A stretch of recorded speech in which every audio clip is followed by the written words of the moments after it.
What is up? According to YouTube, I'm live. What is up, everyone? Welcome on this beautiful Sunday evening. And Argentina just won the World Cup. Ladies and gentlemen, boys and girls. Lionel Messi did it again. Did it not again is his first victory.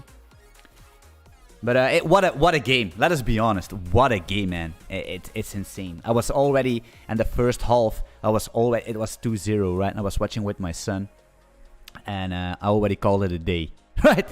It's second, it was halftime, and I said, "Fuck it, I'm gonna cook food. It's done, right?" But then I was done eating, and I lay down at the seat watching football again for a couple of minutes, and it was instantly 2-2. It was crazy. Oh man. Anyway, hey, it is what it is. But it's now is time to go to work. Yeah, let me. Mike OCD kicking in once again, eh? The Messi of programming right here. Isn't that amazing? How's everybody doing, by the way?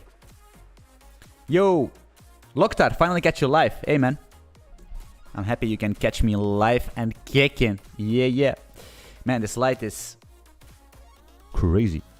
Wait, I need to do some stuff real quick. Oh, man. Announcements here in my Discord channel. And for the people that are not on the Discord channel, you should. It's free value. Free value. You can talk to me. You can talk to everybody else. Very helpful community and active, over 700 people.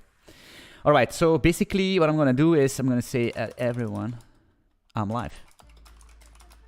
And paste the link and call it a day. Right? Boom.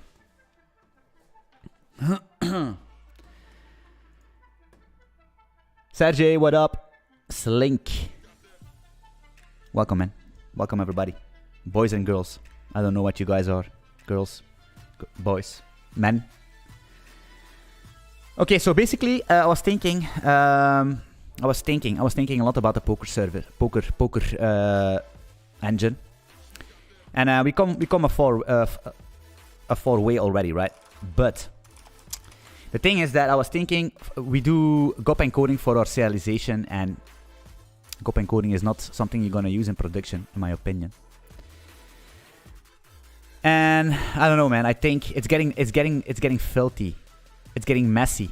It's getting messy out there. Not gonna lie. And I think if we are gonna use gRPC, it's gonna be faster because we're using proto buffer. It's already a little bit better. You could also use dRPC, but hey. So I thought, why not refactor the network code into gRPC? Hey, why not? I think on the long term, it's gonna be a beneficial thing. What's going on? My alarm. Snooze. Not snooze. Akan, what is up? Pomipat. Argentina. Yes, man. Argentina. Nice game. Nice game. Two good players. Although, in my opinion, Argentina deserved to win. Deserved the victory. Over the whole game, right? Tell us the advantages of gRPC again. Well, gRPC basically is... it uses proto buffer under the hood, which is already very nice because it makes sure that proto buffer is very well adopted. Even gRPC is very well adopted in different languages. So if somebody wants to make this protocol in his own language, it's very easy to connect with existing libraries that already, basically, gRPC is available. And proto buffer is available in every single language, I think. Right? Miguel, what up, man? And it's also a little bit easier because it's an RPC, right? It's going to be a little bit easier. Although, it could also be a little bit difficult in some points. We will see. We're not going to use the gRPC streaming stuff. We're going to use the RPC protocols, right? The request and response thing, right? So what I did basically already is, if I open up my thing, my makefile basically, I already copied paste some stuff in this proto thingy, so we can actually make proto, and it will basically build everything we're gonna place in this proto file, service proto. So I'm gonna make this real quick. New file. I'm gonna call it service.proto. Maybe I'm gonna split things out, but for now, I'm not gonna do it. Yes, fine. The problem is I need the syntax. I always forget these things. Let me quickly find some of my own repositories, micro. Right, I did this on a stream basically where we created this microservice and we used gRPC in it. And what I need is basically this file. And the only thing I'm gonna copy is these two things because I don't know. Boom, it's already been done. Boom. Of course we need to change this to GG Poker.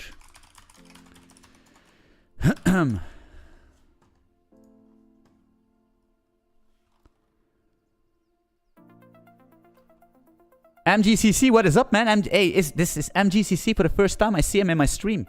It's basically the Discord GOAT, and I promoted him to Community OG because this guy is basically helping everybody with detailed information. So a big shout out to MGCC. And if you're not the one, well, enjoy the shout out anyway. But I think it's you. Pretty sure it's you. Okay, so basically what I'm going to say is, first of all, we need a service, right? And the service is going to be our server. If we open up server here, I'm going to check that I'm not opening it up in my camera window. It's going to be the peer-to-peer server. And we have this server thingy, right? And it's basically going to replace this whole thing. Because right now it's a custom implementation, right? So we have this this handshake and everything, and you see. Actually, it's pretty nice to see what we built, but hey, we're gonna replace all that bullshit. Okay, so we're gonna say service. The thing is, how are we gonna call this thing? I mean, if you call it server, it's gonna compile to server, and you will see. gRPC will compile it. Well, or I'm gonna call this gossip. Is that a thing? RPC. So the thing is, actually, we can test it already, right? So we could do this and then make proto. And I can go. The question rather is, damn, what's going on here? The question is, what are we gonna do with the server real quick in peer-to-peer here? Server, right? So maybe we should call this a node, because otherwise we're gonna have some conflicting shenanigans going on. So I'm gonna call this node. Why not? Actually.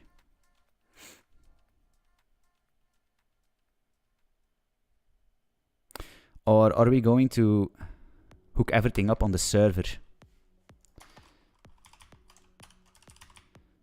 That's a good question. And then delete. Actually, we could actually use this server, basically.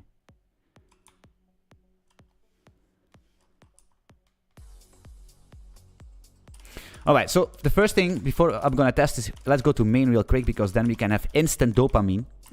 Yeah, so let's do it here. We're gonna say something like ln r is gonna be net listen TCP. Yeah, 3000 is fine just for testing this thing. If r is nil, log fatal, and I'm gonna copy this in the server. You will see, you will see.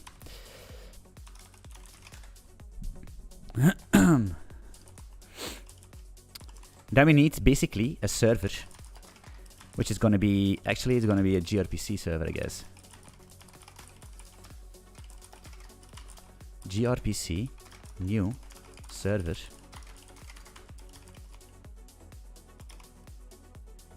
Okay, server options, no idea. We will see if it complains. And now we need to have, actually, we need to have an implementation of the service protocol, right? This thing, we need an implementation. It does nothing, so it's going to be very easy. So what we're going to say here is we're going to make. So this is the old code, right? This is going to be it need to be replaced. Replaced here. Man, I'm still rusty. Didn't code too much today. I was working on my new website. You will see very soon, guys, very soon. Well, I was working on my new website, but I wasn't coding it because I'm using no-code tools. I'm so sorry.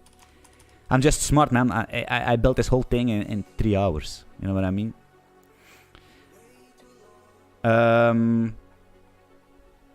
So what we're gonna do here is basically implement that stuff. So we're gonna say actually, is it gRPC? Is it proto? Unimplemented gossip server. Yeah, that's it. And I think it's already done. Main gRPC server. No, it's not. It's gonna be proto register gossip server. The gRPC server registrar. That's gonna be the gRPC server, I guess, and then it's gonna be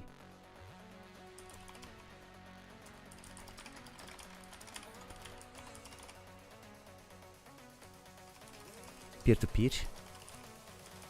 Actually, I think we should make a new server, to be honest, in this thing, because god damn it, we're gonna shoot ourselves in the foot. Let's call it node. It doesn't matter, right? Server node, it's all the same shenanigans. Node. Yeah, cool. Package peer-to-peer, and then we're gonna say type node struct, and then we're gonna say proto unimplemented shenanigans server. That's fine. And then in main,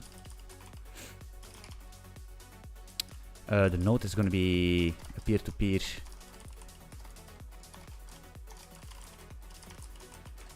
Node. I'm gonna be fast, guys. I'm gonna try to be fast so we can go to the interesting stuff very soon. Let's close this node, and then we do this node, boom, and then we're gonna say something like gRPC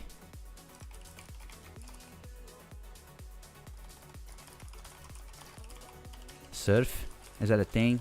And then with an ln, and then we're gonna return here so we don't execute that code, and then we're gonna go make run and see what's going on. TPC. yeah. I see. TC me.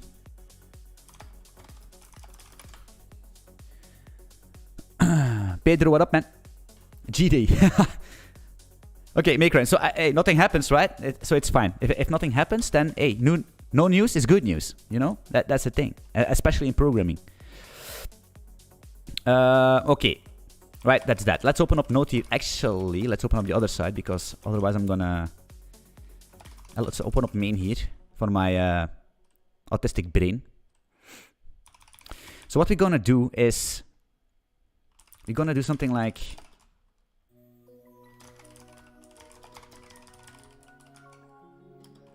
maybe we're gonna do start the same thing, actually. That's gonna return an error.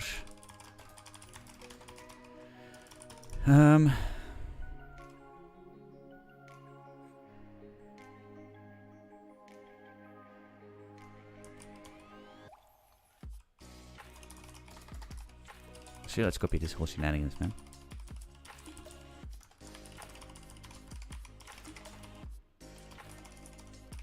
And this should return an error, isn't it?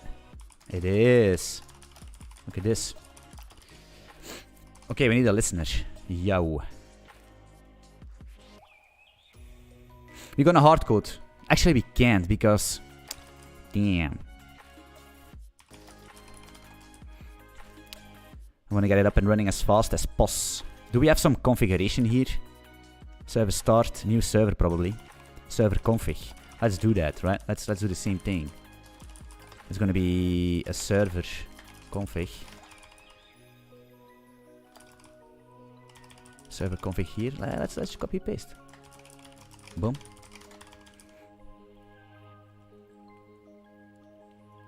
Transport, we don't need that. Peer lock, we probably do. Add DAL, MSG, broadcast, game state. Yes.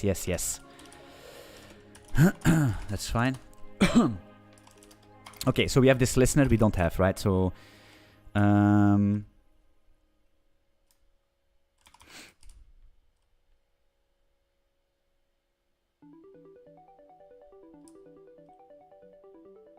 damn.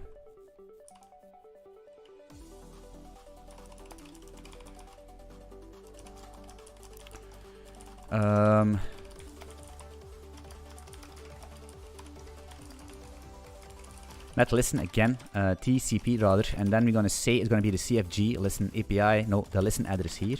That's fine. If add is not nil, what's going on here? Delete. And we're gonna return the error.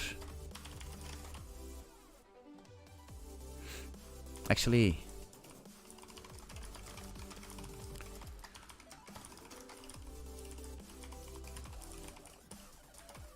server config,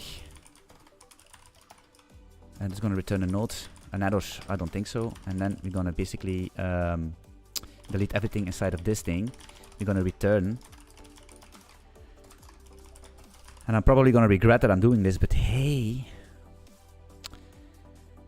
New note. So we're going to return a note, and then we're going to say that the CFG, no, the server config rather, is going to be the CFG thing. Do we need the gRPC server in it? Probably we do, to close all that stuff. That's for later on. You can do this, right? And perfectly fine. Are we logging here? Yeah, we do. So we're going to copy this. Boom, boom, boom, boom.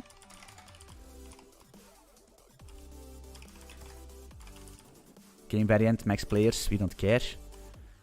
Do we have that in our config? Yeah, we do.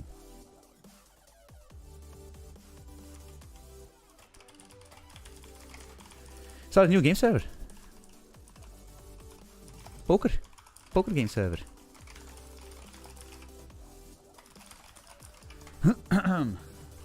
Shit, what are we doing?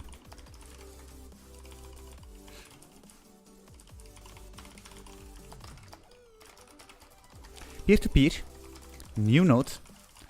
Damn. Actually,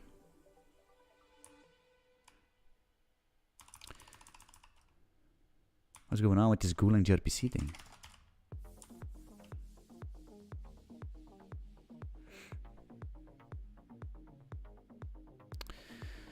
Make server and start. That's actually what we want to do, right? Wait, can we actually... It's going to be such a pain in the ass, I'm going to lie, but hey. So version listeners, yada yada, that's fine, server, that's gonna be a node in this case. Actually, it doesn't matter. Peer-to-peer, new node, CFG. Server start, that's fine. Sleep, also fine. Milli. Node. Good.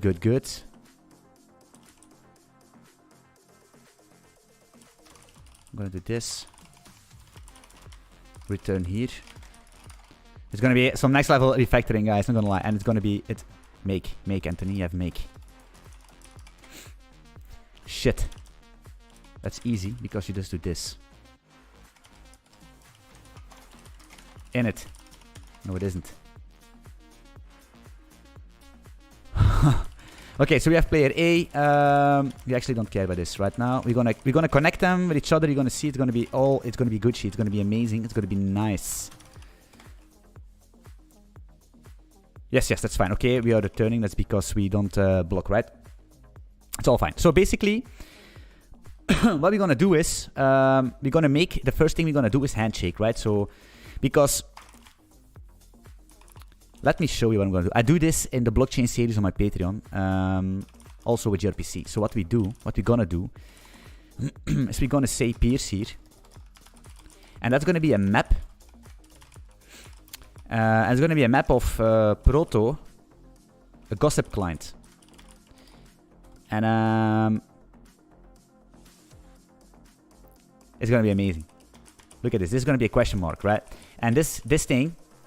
So we're gonna keep a list of Proto. When they connect, we're gonna create a Proto client, gossip client out of it. So each time we need to broadcast something, we can loop through all these gRPC gossip. What's going out my nose?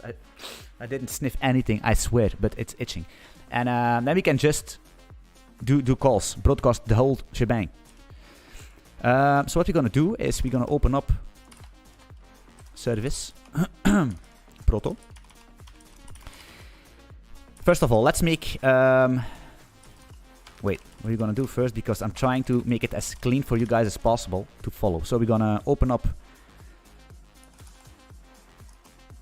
service Proto here. And here we're going to open up, I think it's server, and look for handshake. This thing. Where can I find it? Here. This is what we need, right? This is what we need. So how are we going to connect? We're going to call handshake to a remote, and that basically means, yo, I want to shake hands, I want to connect, basically. And they're going to specify this whole shebang. So we're going to say string version is gonna be, is it like this? I forgot already.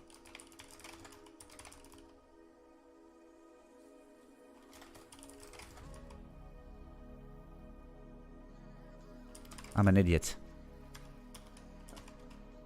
Message handshake. Handshake. Yes, fine. String version is 1. Is it like this? Yeah, like this, right? Damn, what's going on? I feel like Joe Diaz. String version. Then we're gonna say game variant. That's a problem. That's an issue already.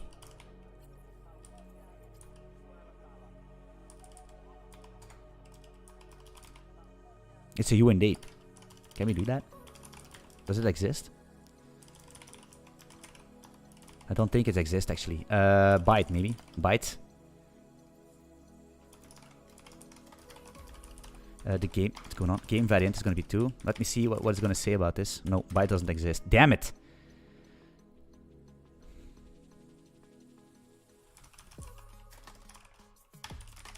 God damn it! If somebody knows the representation of a byte.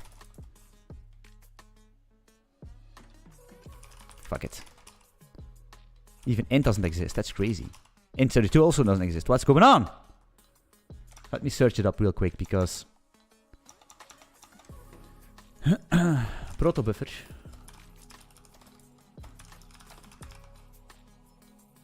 Byte type.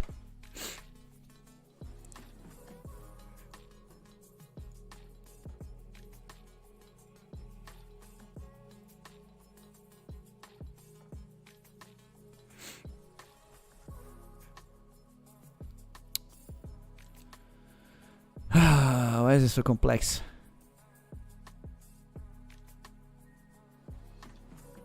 Optional. Optional.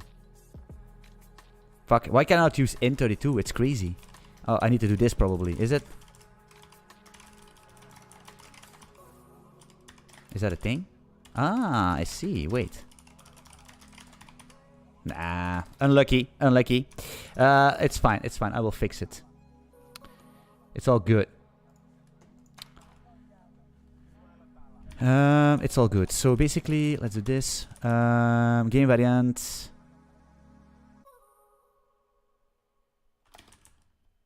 Where's my handshake? Handshake. Hop. Game status. The same shenanigans. We need to fix this. Game status. 3. And then we're gonna listen adder. That's important. This listen adder is important. Because if you connect with gRPC, if I connect to, let's say I do a handshake call, right? A remote procedural call. What I can do, I can use something like peer from the context you have in this venue. I will show you. But the problem is you're gonna have the remote adder.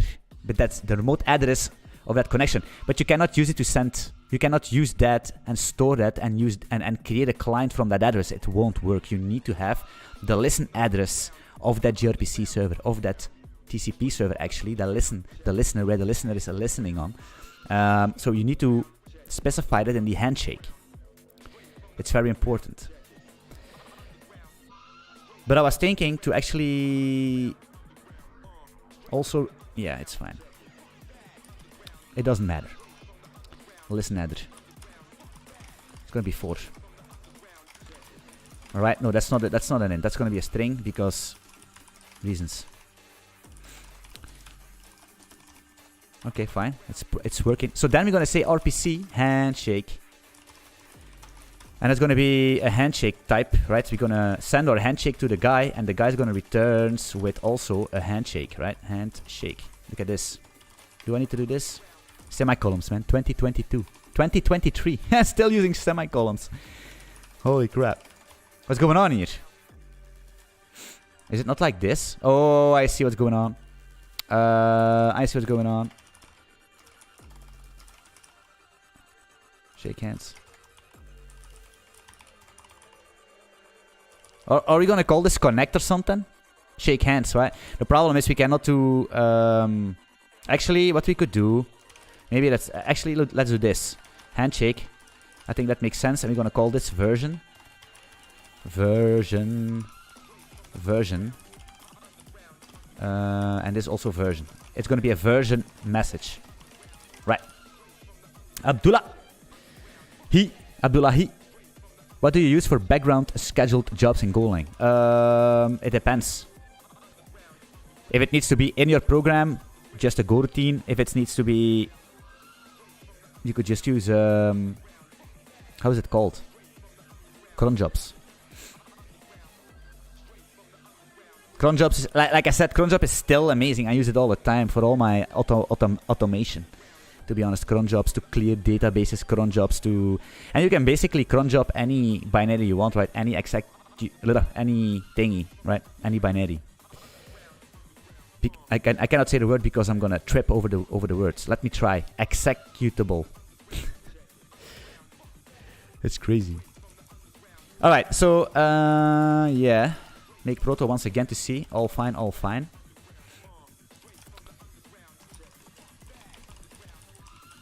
New node, node start is fine. I'm gonna, for the simplicity, I'm gonna use these functions here. I'm gonna say n node get version. Yeah, I'm gonna return a proto version. It's gonna return version like this. We're gonna say, I don't know what it's gonna be. GG poker. GG poker. 0 whatever. Okay, cool. Then we're gonna set game variant. We're not gonna set this thing because I don't know how we're gonna fix that. Nah. We're gonna say listen adder, right? What up, Mihanye?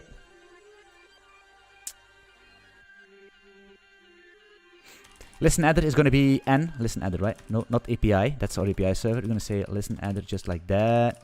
That's fine. It's fine. Of course, then we're gonna actually implement our handshake, right? So we're gonna say here func n node handshake shake like this. We're gonna say ctx context, and that's gonna be proto actually a version v. Let's call it like this, man. It doesn't matter. Version is gonna be a proto version.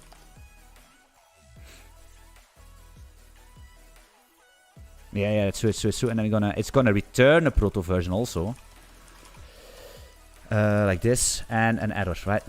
Error. Let me first clear all this bullshit. Like this. Hop, hop, hop. The font is too big for me, so that's why I'm struggling typing sometimes because it's I don't know what it is. Condolences to France and their fans. Yeah, man. Hey, where is Amir? Amir is not here. I think maybe he's coming into the chat. Maybe Amir is coming. And if Amir comes, it's gonna be a good day for Amir. Merci, bravo à l'Argentine, c'est mérité. My French is not the best, although I live in a two language country. I always say that. We speak French and Dutch.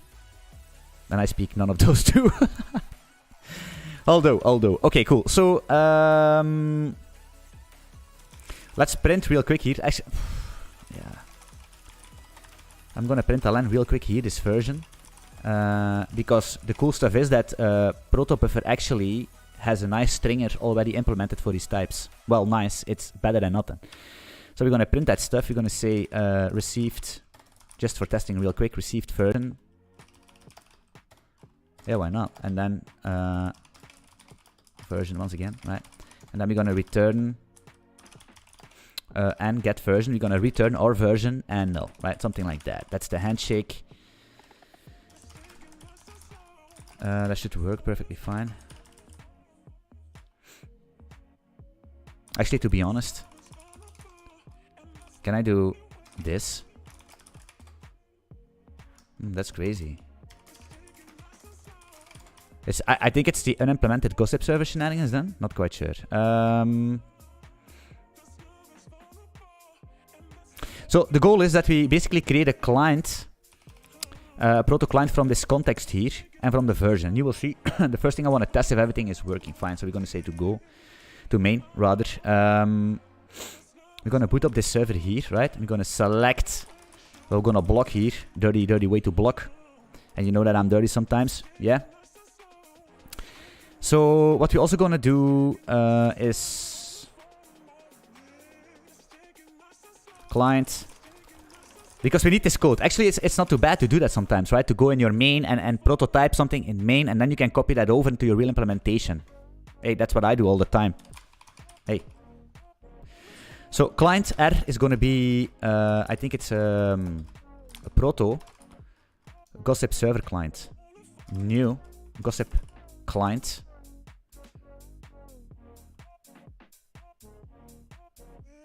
I have no clue what a con interface. What is that? We need a con man. Is that a thing? I don't know. I'm gonna call it X because I don't know what it is. So I'm gonna say gRPC new client, and I think we need to specify. Wait, let me.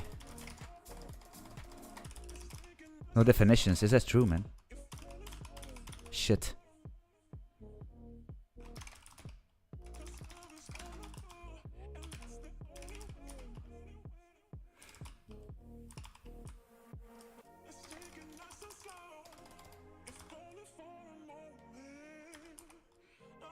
It's not stream, it's not, it's client con, new con, client. How does it work? gRPC, client con. Is that thing? New client con? Okay, what's going on here? Is it this stupid gRPC thing? It's using this one.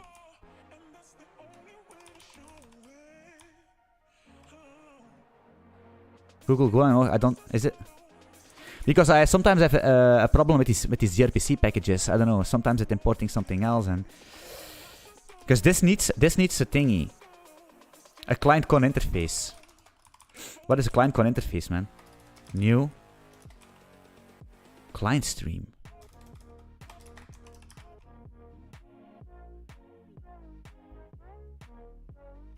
I'm gonna look it up because I thought I knew it at the top of my head, but it isn't. Wait, where is this? I have it in my GitHub actually. Let's go back to my GitHub thingy. Client, hey? Client, go, hey? It's gRPC dial, man. How stupid can I be? Man, I'm using this almost daily. Well, it's gonna be con. R is going to be gRPC dial. And now I forgot what I need to do here. A string. So we're going to dial this 3000, right? We're going to dial 3000 and we need to have a dial option. I'm going to say gRPC with insecure. Just like that. So we have a con, we have an error. Actually, I don't care about the... Yeah, maybe I should do actually. If R is not nil, log fail or panic the error, right? Now we have a connection and we drop this guy here in, right? Boom. It's not true. Okay.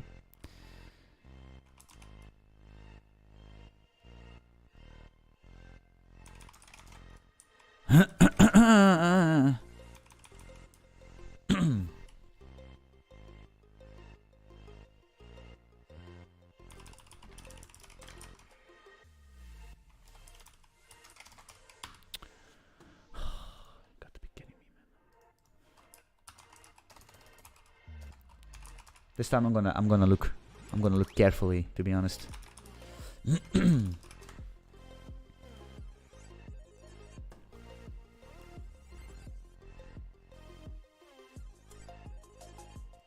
I was thinking the same thing, right?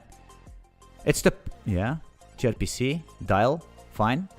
With insecure, fine. New price fetcher client con, new gossip client, con. Oh, they don't return an error, eh? Shame on you. Okay, I see. I'm so sorry. Alright, so then we have this client, and then we can actually say, let's make a version real quick. Where do I have a version here? I don't have a version here. It doesn't matter. We're going to say that the version is going to be a proto version. Like this, right? And we're going to say, let's say our listen address is going to be, I don't know, let's say Oris 4000 or something. And what do we need to specify? The version here, foo bar, and that's it. And then we're going to say client, client handshake, right? Handshake, we need a context, I guess. Context background like everybody else. And then a version. And that's going to return us another version. And an error, right? And then we could actually copy this thing here, like this. Real quick, boom. And then maybe fmt. Println, this another version. Boom. The question is basically, what the problem is going to be is make server and start. Actually, we're sleeping 2 milliseconds, right? 200 milliseconds, so it's going to be fine. I think. Clear, make run. Let's see what's going on here. Alright, received version. You see, well, we're already gRPCing. We're already gRPCing. It's already fine. We're already gRPCing. So, cool. Now we can do the cool stuff. So basically, let's open up on this side or a note. Okay, cool. So we have this node here. Peers is here. That's fine. So now, guys and girls, we're gonna do this proto version. Boom. Very important. Because otherwise we could have an empty struct and all that stuff. But now we can maintain a version of these guys. And of course we need a sync mutex. I'm gonna call it peer lock or something. Sync mutex for all the Reddit boys because they're gonna roast me. Because they have nothing better to do. So sync rw mutex, just like that. And then this handshake is a very important function, so I'm gonna do it maybe here. And node add peer. Should be add client. So how are we gonna do this?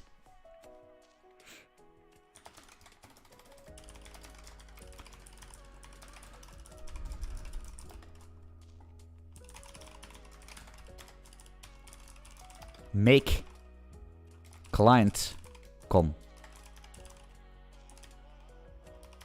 Are we gonna call this gRPC client com or yeah, let's make it gRPC client com. And actually, to be honest, gRPC client com, just like that. Actually, I don't like that.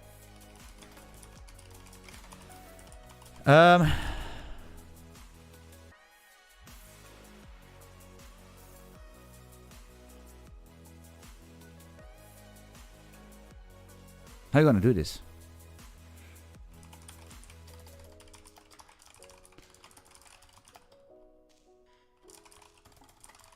There's an interface, right?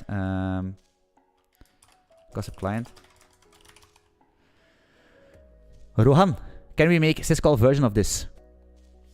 It sounds totally redundant, but good for a stream. A syscall version? How do you mean? How do you mean? Xot's phone. Love the topics you cover. Hey, man. I love that you love that. You see, we are in synergy. We are at equilibrium. gRPC client con. How do we do that? So what you're gonna do? Actually, that's gonna return an error also. I got it. I got it in my mind. It's all in my mind. We're gonna say here, come. Actually, let's open up main. We have main open. Look at this. Hoppa, hoppa. Speedy Gonzalez. And then we're gonna say here, we're gonna dial this version. Listen at it, right? That's what we're gonna dial. So if there is an error, we're gonna return nil and an error. And then we're gonna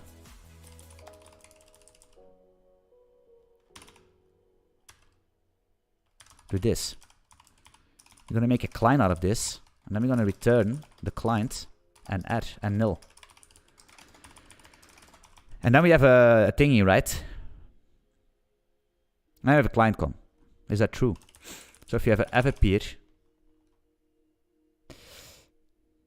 If there is an error, we're just gonna log it, right? Because, hey, if there is an error and add peer, hey, we don't care, right? Then we don't add them. It is what it is. You're not gonna play the game then. Is this called socket? Oh, I see. Yeah. Yeah, I see what you mean. That's actually low level, eh? Why are you not wrapping errors? Wrapping errors? What do you mean by wrapping errors? With the new thing? Or what do you mean? Add peer. So we're gonna say that the client here. What's going on? My dyslexic client typing. Add is gonna be make gRPC. Make. What's going on here? Make.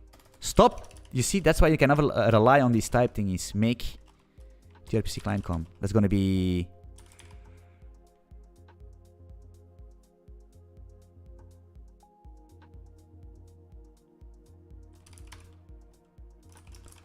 Wait.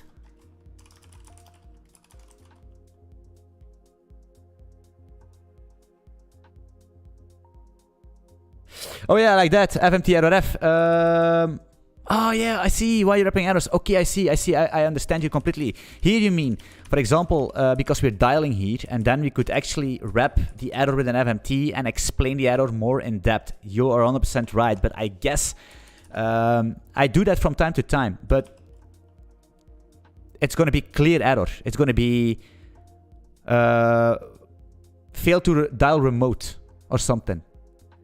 So it's going to be very clear that this is going to be a connection error. Very clear, right?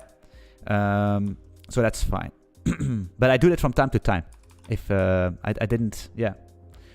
Where's the client defined? The client is now, there's a client. There is no client defined. Now the client, that's basically generated by, it's going to be this one.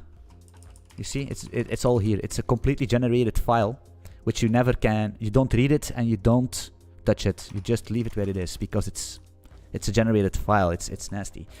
Okay, so I'm not quite sure what we're going to do with this piece, to be honest. So I'm going to delete this out and I'm going to place it. So in this handshake, right, what we're going to do is we're going to do some checks, right? We're going to do some checks. Is this guy having the right version? Is he playing Texas Hold'em just like we? And all that stuff, right? We're going to do some checks, and if these checks are complete, then we're going to accept this guy in our peer list. The question rather is,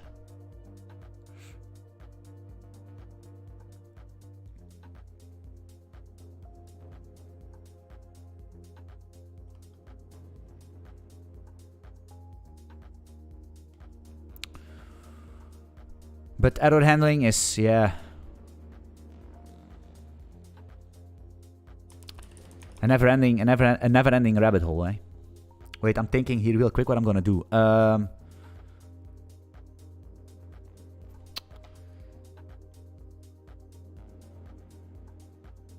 have the version. To be honest, oh man, I'm thinking about this. I'm gonna do this. I'm gonna paste it in. I cannot paste it in. Yeah, I'm gonna do it anyway. I'm gonna say client. You see, I have, for some reason, I always mistype client. So I'm gonna say make this client con based on the version, I guess, right? On the version. If there is an error and that error is not null, we're gonna return null here with this error, right? Then we have a client. And we could actually do something like add peer, but do a client, a C, which is going to be a proto concept client, and a version, a V, which is a proto version. And then we're going to say n lock, it's peer lock probably, peer lock, because we're going to write here. We're going to defer, and we could do something with channels, true. But hey, unlock, and then n. Peers C is V. You see? Something like that. Very simple. Do we have something like we can yoink from our server a logging state with a connected peer? Peer. Here. No, not.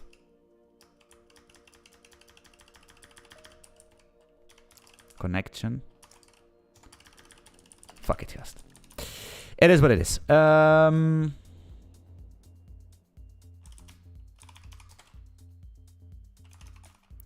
gonna add peer here. We're gonna say the client and the version. And then we're gonna respond. Is that a thing? Do we need received version? I don't care. We're gonna print. I'm thinking, where do I this logger's logging where I say that there is a new peer here? We don't.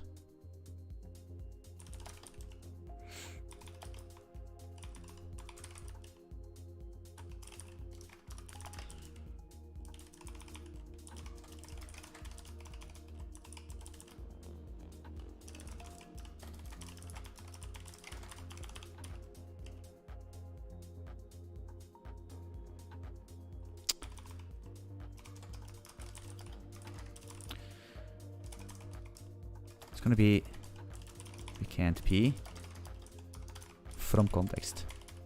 We don't have a context.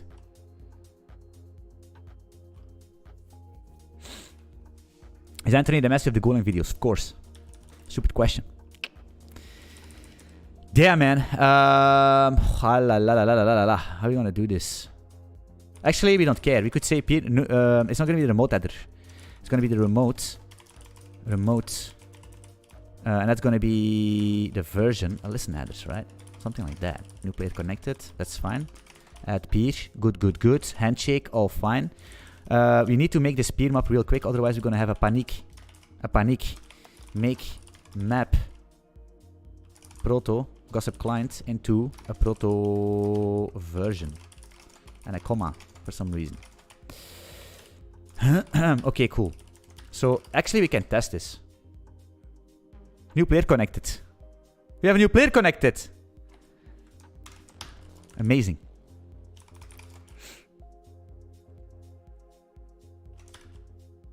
New player connected. It's that easy.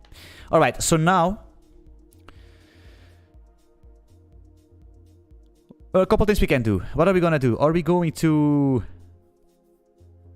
do the peer discovery first? Or what?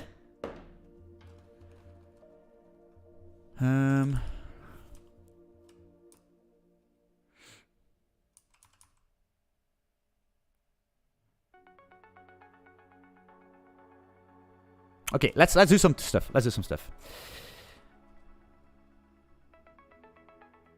Because wait. Brett Hagen, thanks man. Thanks for the super thanks. $4. Super thanks, man. Much appreciated, man. I still need to figure out where the money is going. I still don't know. I cannot find it in my AdSense. I cannot find it in my Google, in my YouTube Studio. I have no clue where it is. So I need to figure it out, right? But thank you so much, man. That coffee is going to be delicious, man. And I'm going to, hey. It's going to be delicious. Thank you so much, because these things basically keeps the stream also going, right? And for the people that are willing to learn Golang, or people that are coming from other languages and maybe they can program already, but they want to know a lot of stuff, I'm making a program. I never thought that I'm going to do it. I'm actually against it, but because the only reason I'm making it, because myself, I'm going to buy it for myself. If I was back in my younger days, or and I knew myself, I swear to God, or somebody else was myself, I would buy it. It's gonna be, and the program is gonna called the full-time GoDev. fulltimegodev.com. It's still not online, probably tomorrow. fulltimegodev.com. Isn't that amazing? Look at me doing some marketing. fulltimegodev.com. We're gonna cover everything. It's gonna be a Golang introduction, which you can skip if you already know. Golang introduction, mastering concurrency, building APIs. Building JSON APIs, authentication, all that shebang, data layers, and then microservices, right? Communication between microservices, gateways, rate limiting, circuit breaking, instrumentation, Docker, all that stuff. So basically, and then also a specific lesson about your resume, because although I do some resume reviews from the Patreon, high tier Patreon subscribers sometimes, and There's a lot of work to be done on your resume, and I'm preparing you for an interview. That's the complete program. It's gonna be insane. And free on top of that, you also get the blockchain series, which I'm already doing on Patreon. It's a complete recreating a blockchain from scratch with gRPC, but complete from scratch, right? Private keys, all that shenanigans, consensus algorithms. Hey, and if you don't know, if I can do that, I won $50,000 in my pocket by implementing a consensus algorithm myself. So hey, I'm the real deal. Sorry for this marketing, but I need to do it, right? I need to play the game. Anyway, the money is going to FTX. No, I still need to figure out where these donations are going. I have no clue. I swear to God. Okay, cool. So enough marketing. A lot of the tutorials follow. I'm missing deployment process of the code. Yes, man, I know, and I'm gonna cover all that stuff in that thing. Everything, the whole shebang. The whole shebang. I swear to God, there is no program that can, and it's my unique teaching style, right? So I'm not gonna come with documents, diagrams, written text. Fuck that shit. We don't do that. We go directly into the stuff, and you will non-scripted actually also. I have a concept what we're gonna make. We're gonna make that, and you will see errors that I'm making. It's very important. It's very important that you see errors that I'm making.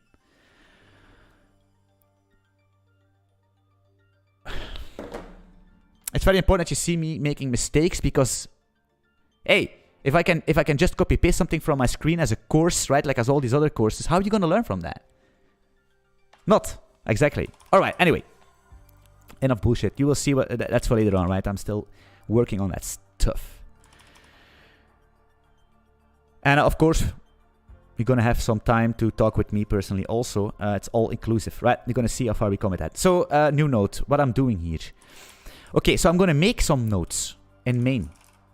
That's what we're gonna do.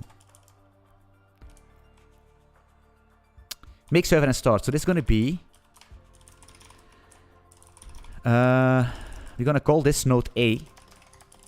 Actually, are we gonna use numbers? Node 1, right? And then we're gonna say node 2 is gonna be this guy. Of course, we have this 3000 and 3001. This is basically the TCP listen. Actually, everything is TCP, right? So, but this is going to be the gRPC listen address for the gossip, and this is basically our API, right? We also have an API server. API, you see, a complete API server which is attached to that thing, so we can send commands to the server and fault check and all that stuff. It's already working, and this is going to be 4K, right? 4000. Whoa. That's node 2. And then this can be gone actually. Nee, that's not. Yeah. This is our thingy, another version. Let's comment it out. Maybe we need that.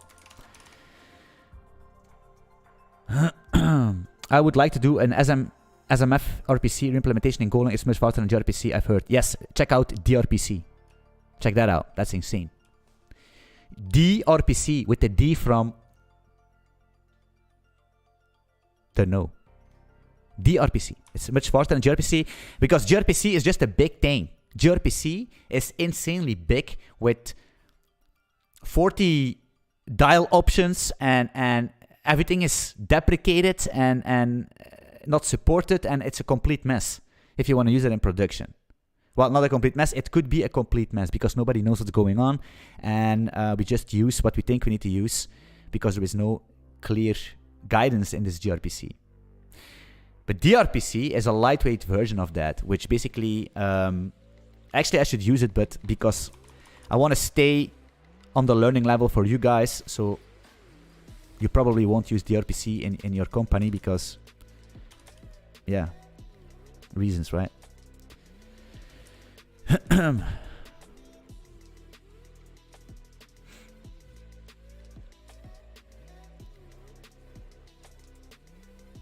And now we need to do the same thing, right? Like we did here with connect, right? You see this? We need to connect these nodes together. Connect, so we...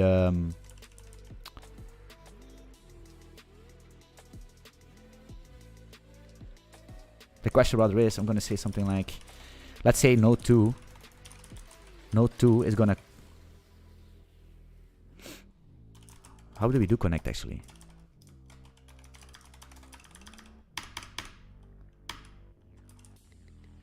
Yeah, I see. Okay, we need to have connect.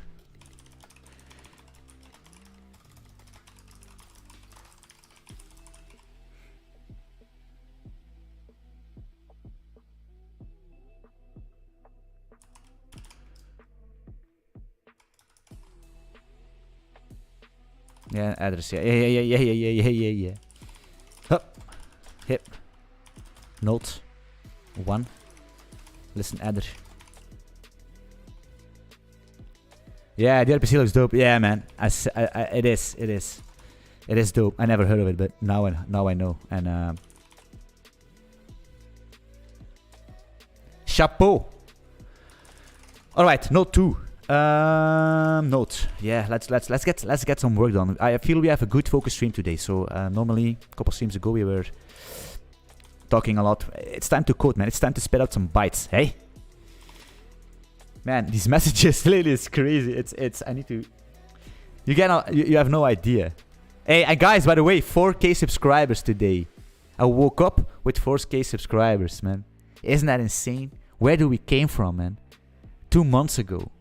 Or maybe it's already 3 months ago. I don't know. 2 months and a half ago. I was streaming here with 40 subscribers, man. And I was happy with 100. I remember that I was celebrating my 1,000 subscribers in the Discord with, I don't know, maybe 10 people or something. It's crazy. And now we are at 4K. Insane. So actually I want to take this moment to thank you all to subscribe to the channel, right? Because subscribing on YouTube is not straightforward, right? Because, hey, if I subscribe to a channel, it's not the same like TikTok or YouTube, right? It's just you can follow everyone on TikTok and Instagram. If some girl is there with her legs open, oh, follow this guy. You know what I mean? It is what it is. But it's crazy on TikTok, isn't it? These girls, man, is like, it blows my mind. That is actually legit. But hey, but YouTube, it's a different beast. If you follow somebody on YouTube, man, that's a whole effort, right? So thank you for doing that. Thank you for doing that. Being a persistent and it is like I said. Sometimes I don't feel good. Sometimes I'm tired. Sometimes I wanna, I don't know, sit in the drink margaritas in my couch or something. But I just turn up, right? Each and fucking every day. Not every day, but I mean, I make a video. I'm basically busy with this for a very, very, very long hours each day. So. Yeah, we will see. Okay, cool. Let's focus up, guys. Let's not turn out the stream like the previous stream. And of course, the last 15 minutes we're gonna do some Q&A and all that stuff, right? That's normal. Okay, get version. What are we doing here? Connect. Peer version start. Let's do it here. Func. N node. Connect. Gonna make it public. We're gonna say an adder. Actually, it's gonna be a string, and we're gonna return an error. And sometimes VS Code doesn't register my GG.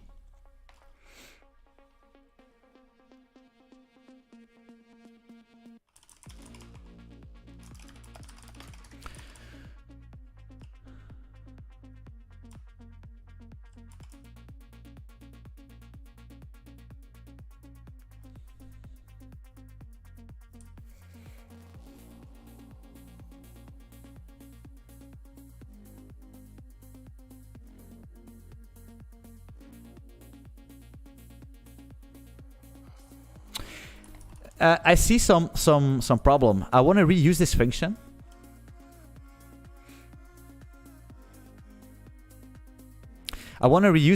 But the problem is this has a version, and the problem is we don't have a version yet.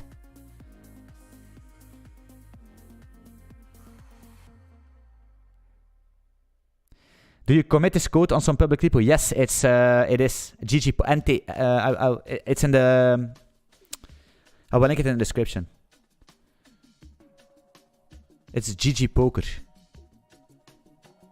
It's all open source, man. Damn. How are we gonna do this? I think make RPC client. Maybe we should make this an adder actually, just a string, because we don't do actually a lot, right? We just call this adder here, right? Maybe that's good. That's fine. What's going on with this guy here?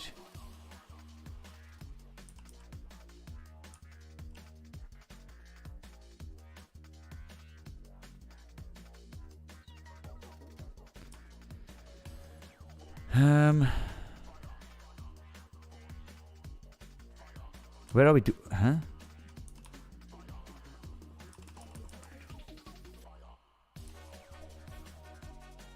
Here.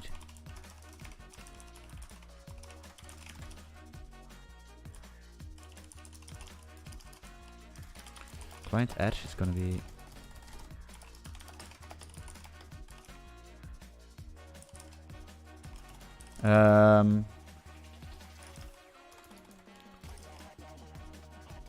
make gRPC client con, yeah, with the adder, right? Just like that. If there is an error and that's not null, we're gonna return this boy or girl. Then we have a client, and then we're gonna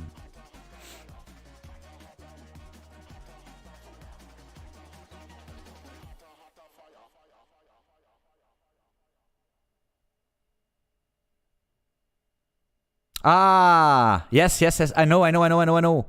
I have it. Yes, it's like an, I don't know, sometimes you can have that, right? And boom, suddenly, boom. It comes down on you. We're gonna say this, right? We're gonna say here, HS error is gonna be, we need the context and yada yada, but we're not gonna use it right now. So we're gonna say client handshake, of course, right? We connect, we shake hands, right? Hey, COVID is over, right? Handshake context. Let's make it to do. It doesn't matter, right? We're gonna fix it when we need this context. And get version, just like that. And then we have a handshake. So what do we do actually with? Yeah. I have it. We do this, right? And add peer. Yeah. Handshake. No, the client first. Handshake. Add peer doesn't return error. Maybe we should.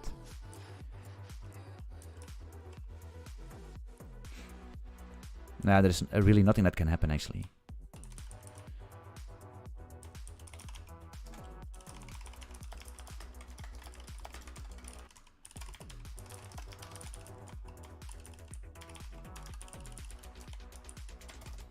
What's going on here? Hop.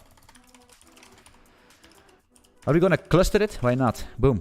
Drop it up. Save some space, right? Economic crisis. And add peer client. Yes. Connect. So can we do this? The thing is, the problem is that if we connect, we're only gonna print out one line. That's not true. We're gonna... No, it's not true. Perfectly fine. Look at this. Look at this. We're connected. So what we're gonna do... Well, the thing is, guys, connected... Wait, that's actually not true. Because normally, what we do in the previous version, right, in my own implementation, is basically when we connect, we keep the connection open. Not quite sure what gRPC is doing, but I'm pretty sure they don't, right? Or maybe internally, I have no clue what it's doing. I'm be honest, I have no clue, right?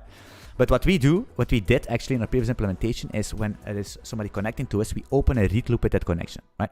We open a read loop, which is basically waiting, is blocking on the connection to receive, to read some bytes. This case, not the case. So basically means that even though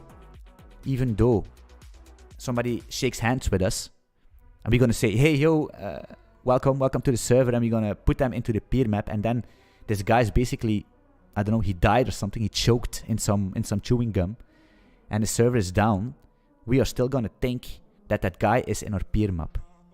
So we need to find a solution for that. Because some kind of a timeout, we need to time out these connections in the game, right? So if we are waiting for a player input and he's not responding in 60 seconds or something or whatever, and it could be a decremental, exponential, it's not exponential, it's going to be, how do they call that? Exponential decrease. Is that a thing? I think so, right? Exponential decrease, lower the time he has to reply, and if he doesn't do that, then we're going to time him out, which basically means we're going to drop that connection from the peer map so it's not there, so we don't have these leaks, if that makes sense. So it's a little bit different, and I think you could do, yeah, it's a bit different, but hey, chewing gum. What a way to go, chewing gum. Hey, you never know, right? I don't know what else. Maybe, I don't know, a Buggle or something like these chips. The Buggles, man. It's so good chips. My kids are loving it. Buggles. This Buggle. If you choke in a Buggle, man, ooh, it's nasty. It depends, right? Because it's like a cone. Maybe you can, I don't know. We are men. We don't have muscles in our throat, right? Girls have. Girls have. Hey. I experienced that. Anyway, we need to be careful, right? Because sooner or later, YouTube is gonna slap us in the face with all these things. But I swear to God, if I see what girls can do on TikTok, man, then we cannot even say some words. But these girls, man, it's crazy. It's crazy. It's insane what these girls are doing to get some attention. Man, hey, but I don't mind.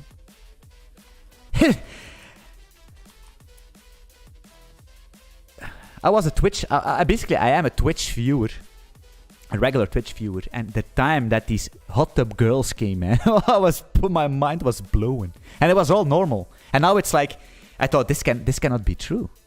This is not Twitch. Where is my Twitch?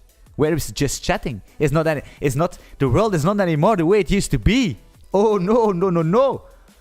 It's crazy. And now there is a hot tub channel. It's crazy. It's insane. How is this possible?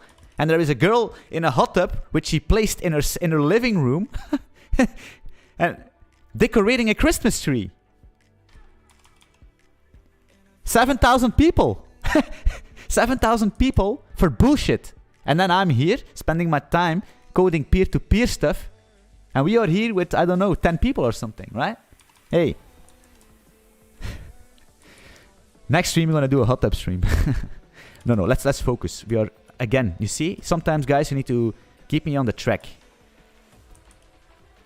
Because I have the attention span of a goldfish. You know what I mean? Yeah, actually, it's working fine. The only thing I'm gonna do, basically, here is say that we are endless nether, right? Just like that. So we can actually see what's going on. You see, we are 3,000 and the remote is 4, and we are 4,000 and the remote is 3. So that's perfectly fine. Soft porn. It is, man. It is. It's what it is. It's not the quantity but the quality. That's true. It's true. It is.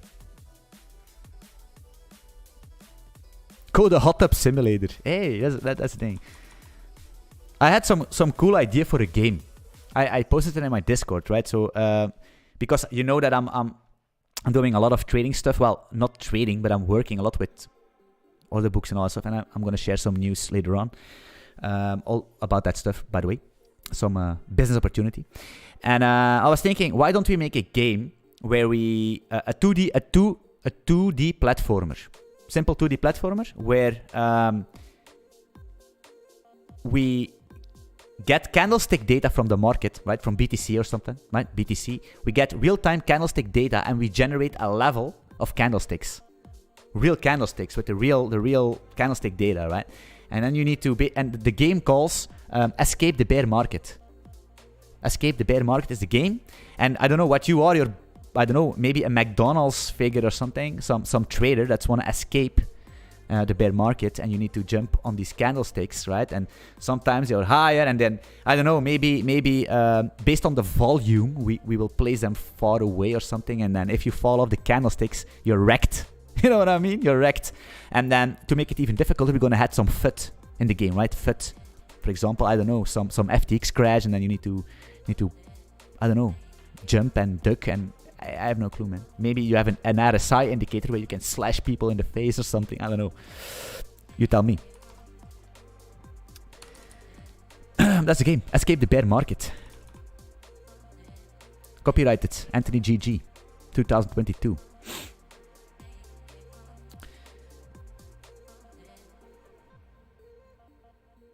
Okay, now we're gonna do, well, let's do the peer discovery, then we're done with that thing. Actually, are we doing, yeah, we do peer discovery in the other one also. So, what is peer discovery? It's basically the mecca of distributed systems and decentralized systems, because, especially in blockchains, actually everywhere, right? So, peer discovery, and I know a lot of these modern approaches are using something like a distributed key value store, etcd, Redis, console, right? It's basically a simple way. So each time you boot up your service, you're going to register yourself to Redis or something, and you're going to say, yo, I'm here, I'm up. And then it keeps track of your address, and each time somebody boots can register himself and can get all the peers where he needs to connect to, and it's easy. But we are going to do it in a decentralized way, so we need to boot up one node, and we have some bootstrap nodes, which is no nodes. For example, your address is, I don't know, 2000, and we just on Discord we were chatting, we're gonna play a poker game, and you're hosting it, right? And you have 4 other, I don't know, high rollers that are connected to you, but I know you, so I connect to 2000, and by just connecting to you, I will discover everybody else, all these high rollers. Without you, without I need to specify these addresses on boot up. The only thing I need to specify is your address. That's basically peer discovery. And I think it's very nice, and let's do that. So, enable to have peer discovery, it's going to work something like that, right? So, we have node 1, node 2, and let's make a node 3. And also, let's make a node 4, why not? 4 people. 5, 3, 4, 5, and this time 6, because in my... yeah, this doesn't really matter actually, but let's update it. 6, right. This is no dealer, what am I doing here? Alright, so we have these nodes. And now we're going to say... so we connect node 2 to 1. Node 3 is going to connect to 2. So basically it means that node 3 is not going to know about node 1. He only knows about node 2. And node 4 is going to connect to node 3. And then node... That's it. That's it. Hey, from Czech Republic, is the whole code repository public? Yes, man. I would like to catch up on your progress so far on the project. Thanks. It is completely open source, man. All the episodes... on GitHub. I will actually let me do it right now. It's gonna be HTTPS. Let me do it right now. GitHub. And yeah, and I will actually make another branch for this refactor, because otherwise it's gonna be broken. GG Poker. Is that a thing? Boom. It's in the chat. Is it actually a link that's work? Whoa. Are you sure you want to leave YouTube? Of course I want.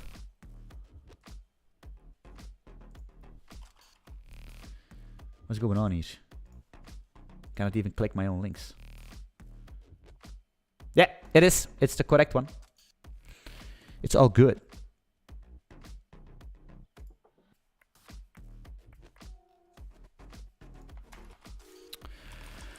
Right.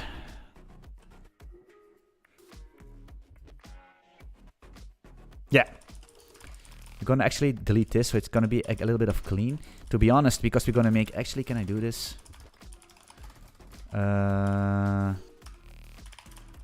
Check out min B. gRPC.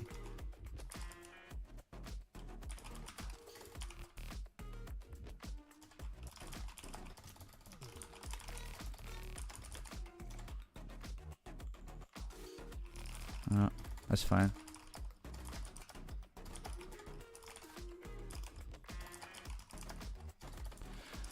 Let me quickly do this. Get age. I'm gonna say initial gRPC peer-to-peer network. I don't know, man. Just something like that. It's fine. I'm gonna push this refactor also already. Git push origin master. All right.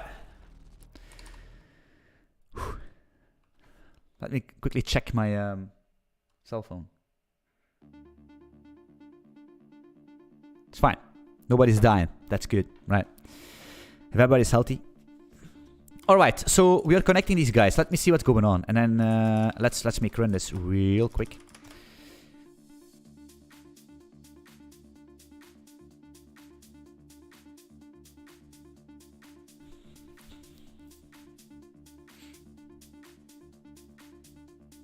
Okay, so what's happening, and that's why we have so much handshakes, and we actually struggled with these handshakes in the beginning.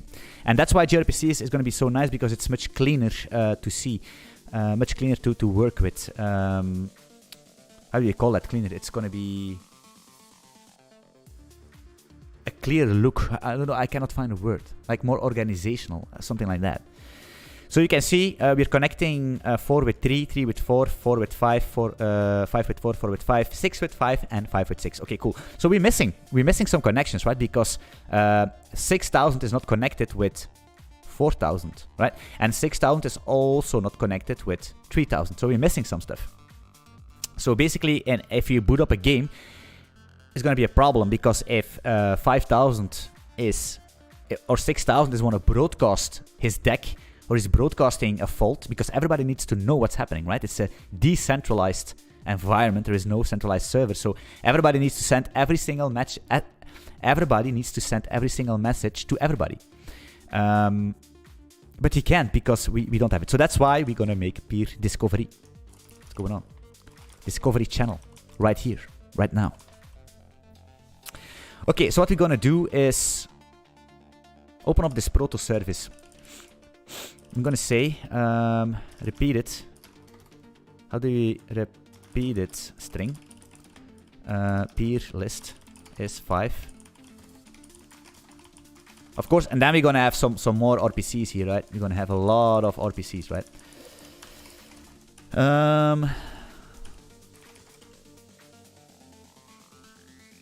Right, so we're gonna connect, we're gonna shake hands, and we're gonna retrieve the peer list from the guy we are connecting with, so we can discover the whole fucking world, right?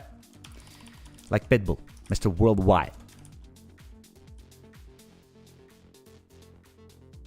Okay, let's open up Node. And let's open up this nothing.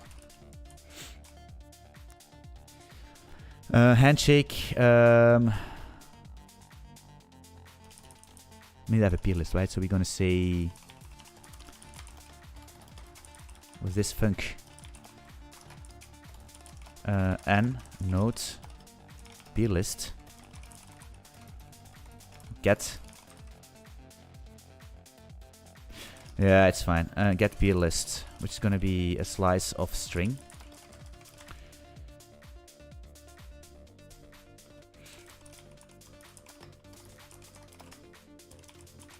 We need to actually mutex this stuff, right? That's not true. We're gonna say kv. Actually, it's gonna be client. No, let's do kv, just because it'll be ranging over kv. So we're gonna say range over n peers, right? Let's make this list. Can we? Yeah. I'm gonna say make me a slice of string with a length of n peers, right? The problem is length. You see, it's gonna be. Let's look at here. I don't care. It's gonna be a read lock. N peer lock or lock defer n peer lock or unlock, right? Just like that. RPC code is not yet in the repo. No, it's not in the repo. It's just today. And basically, I just pushed it, by the way. And it's pushed on the branch gRPC refactor. Especially for you, my man. Especially for you, live on stream. So if you use the non-RPC code, actually we did some, we were actually pretty far, but we were, I needed to halt the project and try to do some refactorings because otherwise it's going to be so filthy. It's going to be so hard to see, and also because I was delaying this project for a month, 3 weeks, and it's hard to come back in. So I think, and by the way, this GOP and code and all that stuff, it's not production, it's actually bad. So we're gonna use, it's very good that we do this. It also gives you the opportunity to learn distributed peer-to-peer gossip networking and gRPC stuff on top of that. So it's, like I said, you're already gonna be smarter than everybody else.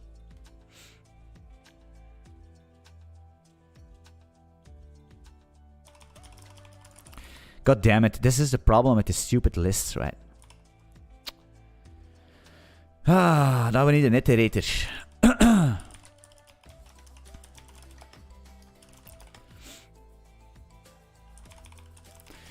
List Y, my eyes are, list Y is basically V list nether, right?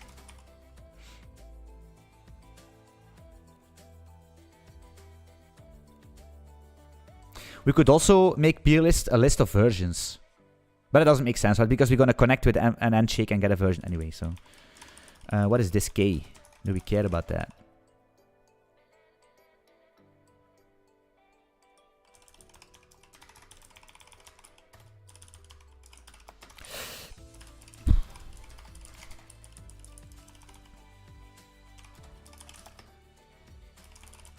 Turn list.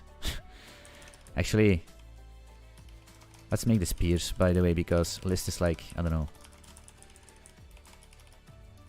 I don't know. Are we gonna... Let's group it. Are we gonna do it? Nah, let's space it out, man. Clean, I mean. Alright. Get peer list. You could actually remove the get, by the way. I don't really love get. You could actually say node version and peer list, but I think get makes a little bit more sense. What you're gonna do, you're gonna get the version and get the peer list instead of version. It could be anything, right?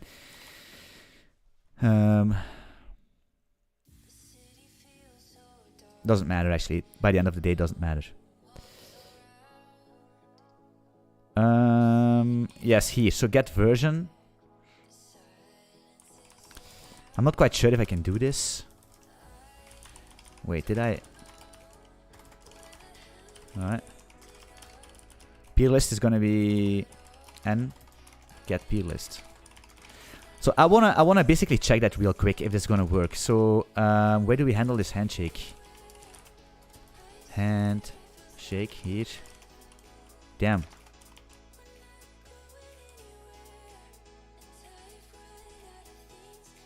Where's this implementation? Here.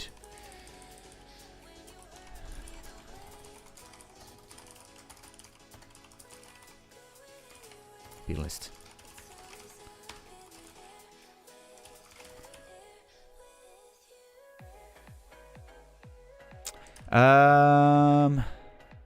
We could run into troubles.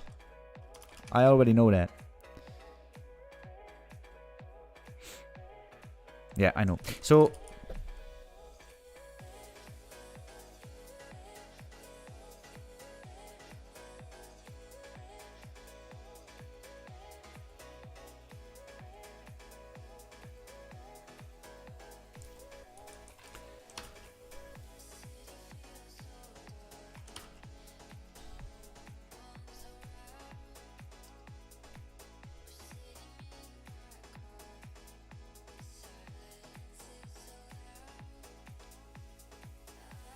wait, this is not true. Wait.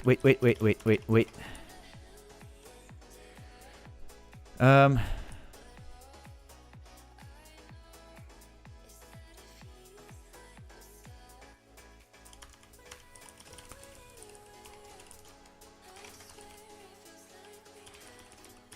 remember this issue. Make run actually. Yeah, so you need to, so the problem is that it's a little bit of a brain fuck here because handshake is getting called at 2 points in time, right? So you're gonna call handshake you're gonna call handshake from the client, which will return a version, but you're also gonna handle a handshake that's being called by the client. And they basically do they both do two things. You send a handshake, validate it, and then you send your handshake. But the node that's getting called is returning his handshake, and the node that is dialing is sending his handshake. So you need to be careful with that when you handle stuff, because if you print out, most of the time, if you're going to print out the peer list, if you're going to print out the peer list of the calling node, in this case here, right, in this handshake here, if you're going to print out the peer list here from the version, right, so if you say version, peer list, right, it's going to be an empty because this guy's dialing, right, this guy's empty, this guy's poor, he does not know, he want to connect, he want to play, he's lonely, you know. But if we do it here at add peer, we are 100% sure that it's getting called from the dial and from the receive, from the request and from the receive, if that makes sense. So we're gonna have some empty peer list here, but it's fine because if it's empty, we're not gonna dial it, right? We're gonna only dial if there is something in it. So we're gonna handle these two both cases. It's a very important thing that I'm telling you because you're gonna spend a couple of hours if you're not aware of this. Maybe not a couple of hours, but you're gonna spend a couple of time. A certain time on this, because I did. So yeah, it is what it is. You need to be careful with that. Is there a specific reason to use int32 in Atomic? Yes, because Atomic asks for an int32. That's why we use an int32. If you call here Atomic add int32, you see, I think there's also add int64. Yeah, but an int64 is bigger, right? An int64 is 8 bytes. So the problem with an int64 is that we have a status. It's just for incrementing a status. All our statuses will fit in an int32. So there's no need to call int46, right? Actually, better you could use a simple byte, or it's basically the equivalent to an uint pointer. No, a uint8, right? It's both 1 byte. But the problem is we cannot atomically increment this. We cannot atomically modify that. Maybe we can. But I don't think so. So that's why I'm using an int32. Hey.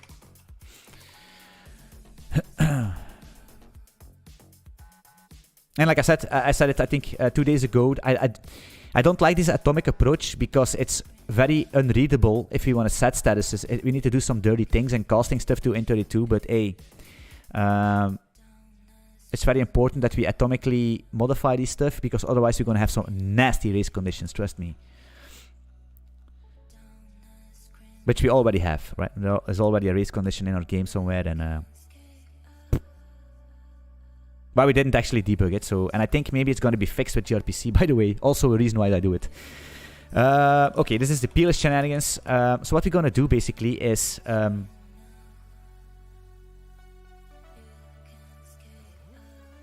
want to dial somewhere. Maybe here. Actually, we're going to go func this.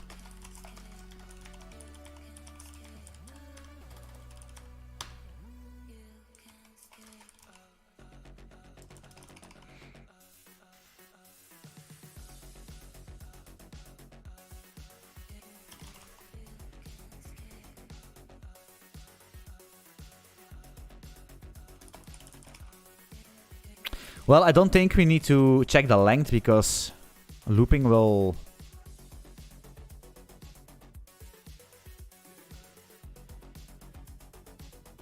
I think we can use connect, by the way. Is that true? That would be sick. Can we do that? Oh yeah. No, we can't. Oh, can we? We need to be careful because we're locking on add peer. We need to be very careful here, right? We're locking on add peer. We're locking on that peer, so if we're recursively calling this thing in a Go func, it could be that we are sitting in deep troubles because we are locking... yeah. Somebody has the lock, and somebody wants the lock, but never gets the lock, because... Actually, that's not true, because it's gonna be a Go func, right? So it's gonna... this function is gonna return anyway. We can try it. We can try it. We can see what's going on. So we could say... Actually, are we gonna do this at add peer? Yeah, why not? We could also do it at handshake and just check if there is...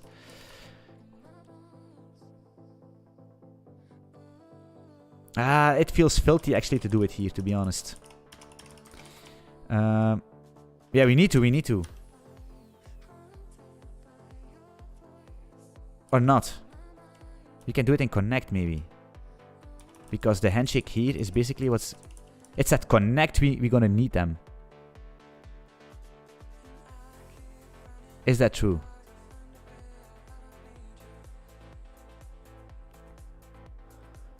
Dilemmas. You know what? I'm gonna do it here and we're gonna see. We're gonna see what's going on.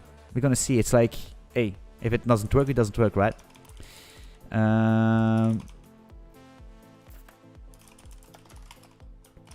We're gonna say for adder in range. VP list, right? Because I don't think we need to check the length because we're gonna range over the P list. So if it's null, if the length is null, we're gonna do nothing, right? And you could say what's best. How does this compile into machine code? If you really want to be nitpicky and you want to make sure you don't do an unnecessary machine code stuff or unnecessary checking, you could check the length. So I have no clue how it's going to be laid out in machine code. And actually, guys, to be honest, it doesn't really fucking matter, right? It doesn't really matter. But if you really want to be fancy, which a lot of people trying to be, but hey, if it works, it works. It doesn't matter. For adder in peer list. Although sometimes there are cases you want to be as fast as fuck, right? But hey.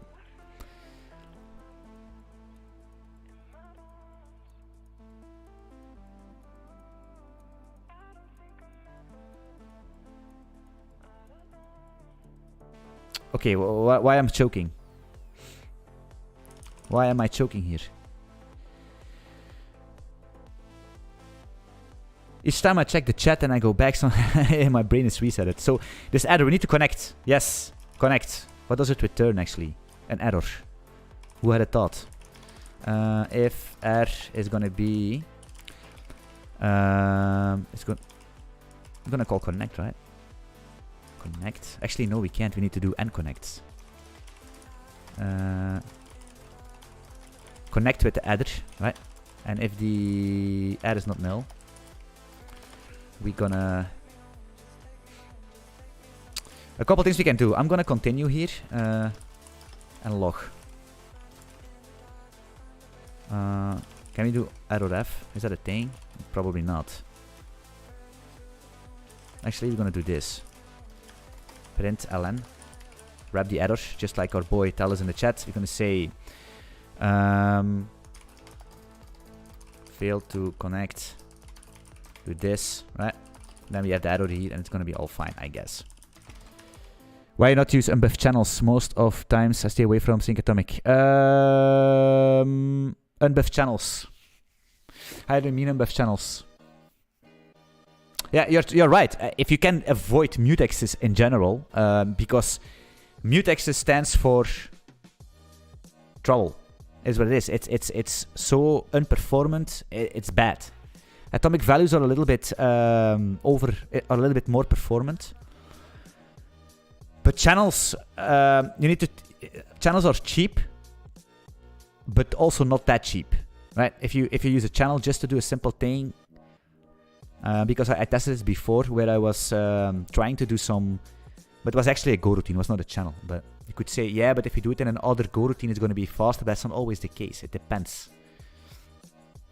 But I don't understand what you mean by channels. How you could use channels for statuses. Right? Let me show you here, status. Right, how can we use a channel to for example, we have a variable, right? Actually, I will show in the game state here. Let's go to the game state real quick, right? So we have this here, current player action, which is an atomic int, right? It's actually basically this is going to be a player action, right? A player action, right? Just like that. So how are you gonna ensure that this variable is going to be atomically accessed or atomically modified?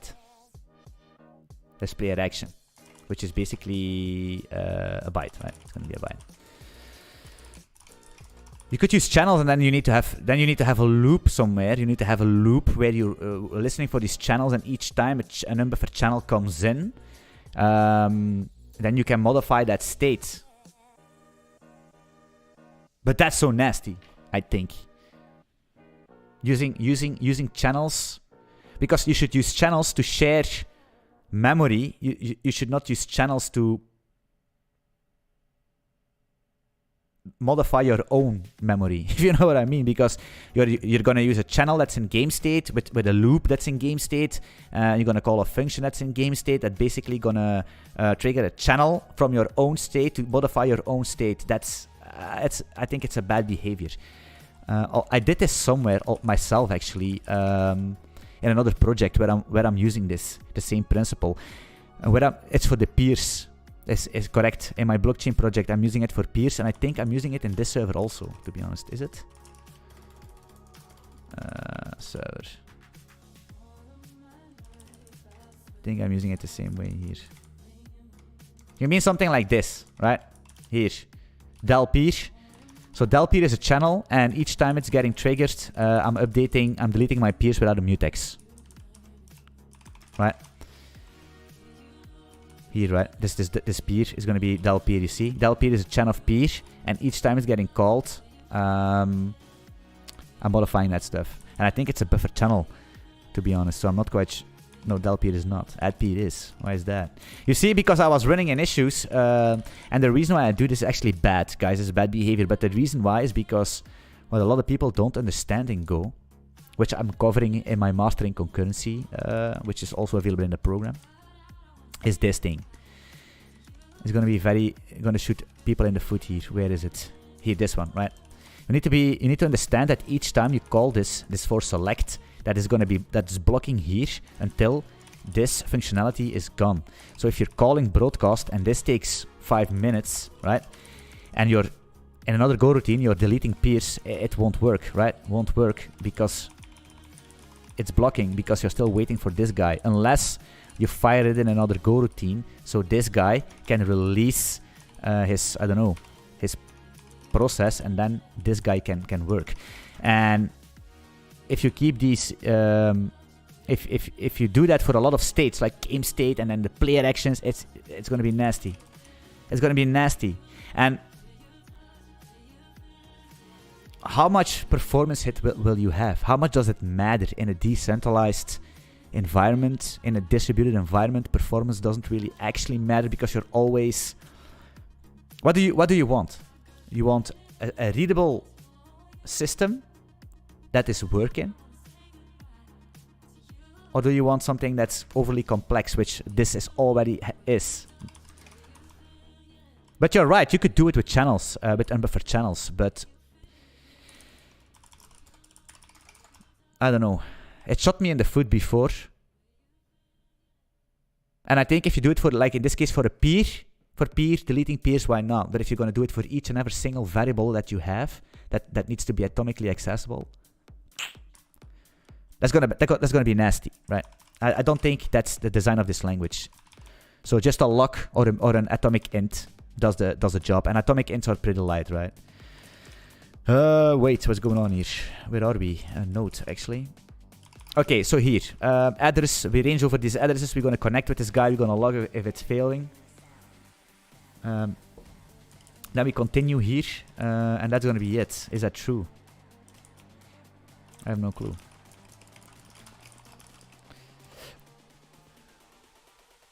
Okay, cool. So yes, we have this unavailable descriptors because we are at a limit, at the file descriptor limit. And that's because we are doing some things wrong.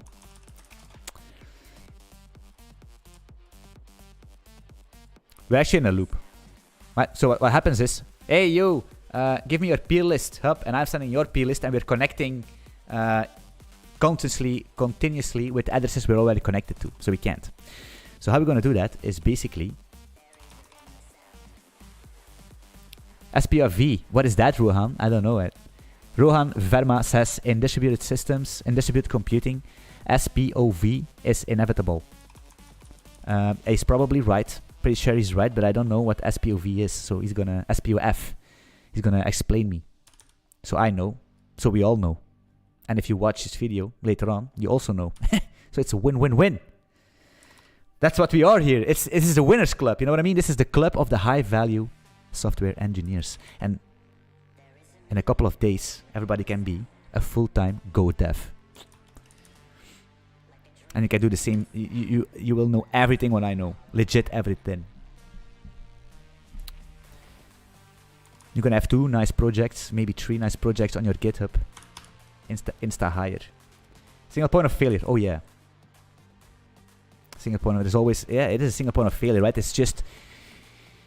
Especially also in this poker engine, right? It's just one thing, one inconsistent problem, and the whole thing is out of sync, right? Out of sync. It's in a bad state, and that's why I love the Erlang language, right? With the Erlang language, you have something that's called, if your system is in an unrecoverable state, you just crash and boot it up back into a fresh state, and I like that. I like that approach. That's why I sometimes panic often instead of handling it. In some cases, I'm very good at handling errors. I'm handling every error, but sometimes, for example, when I'm hashing my block in the blockchain, right? When I'm hashing a block, there could be a problem. There is some function that I think it's the hash. Something can throw an error, but I'm panic. Oh no, it's basically I'm checking the bytes, right? Because or signing somewhere where I need to sign, and I'm checking the length of the private key or something, and if it's not the correct length, I'm panicking, because what are you gonna do? What are you gonna do? Hey yo, your private key is not long enough, short enough. You cannot do that. That's basically vulnerable, secure information.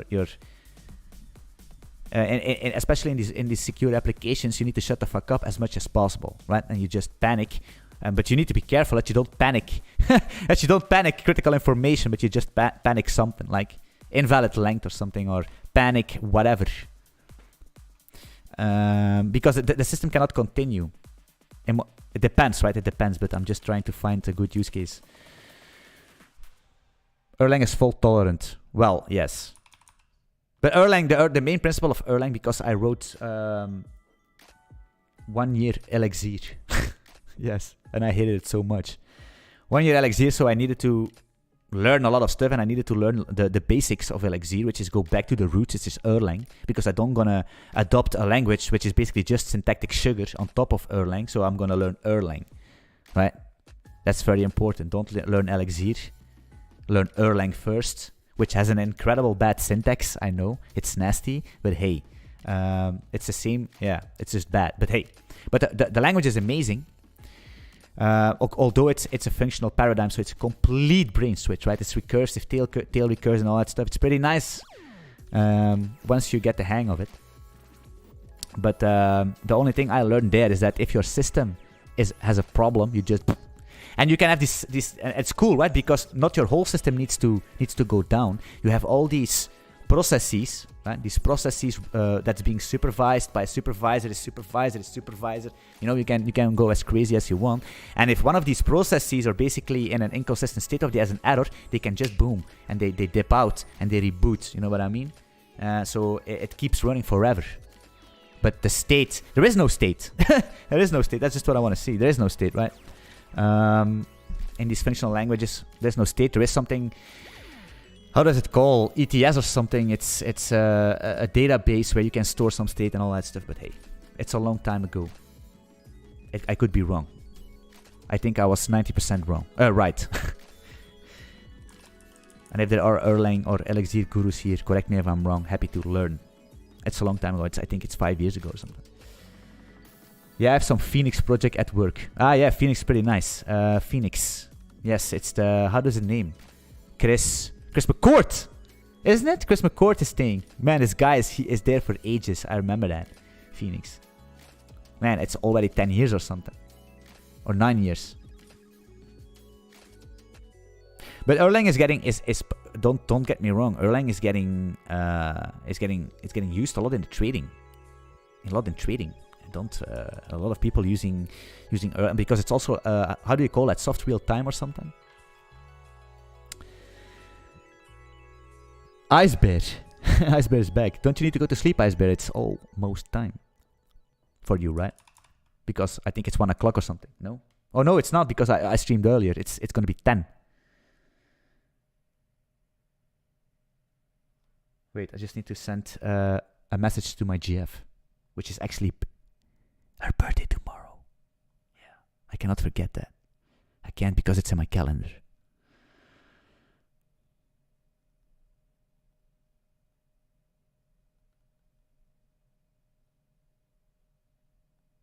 So tomorrow it's her treat day, right? I'm gonna give it a good treat.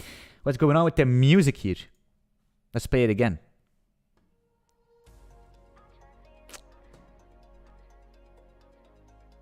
Watching the game, it's 1:14. That's crazy, man. Sony uses Erlang for 5G. Yeah. And like Erlang is in the telecommunications. It's being used a lot because it's created by Ericsson, I think, or something.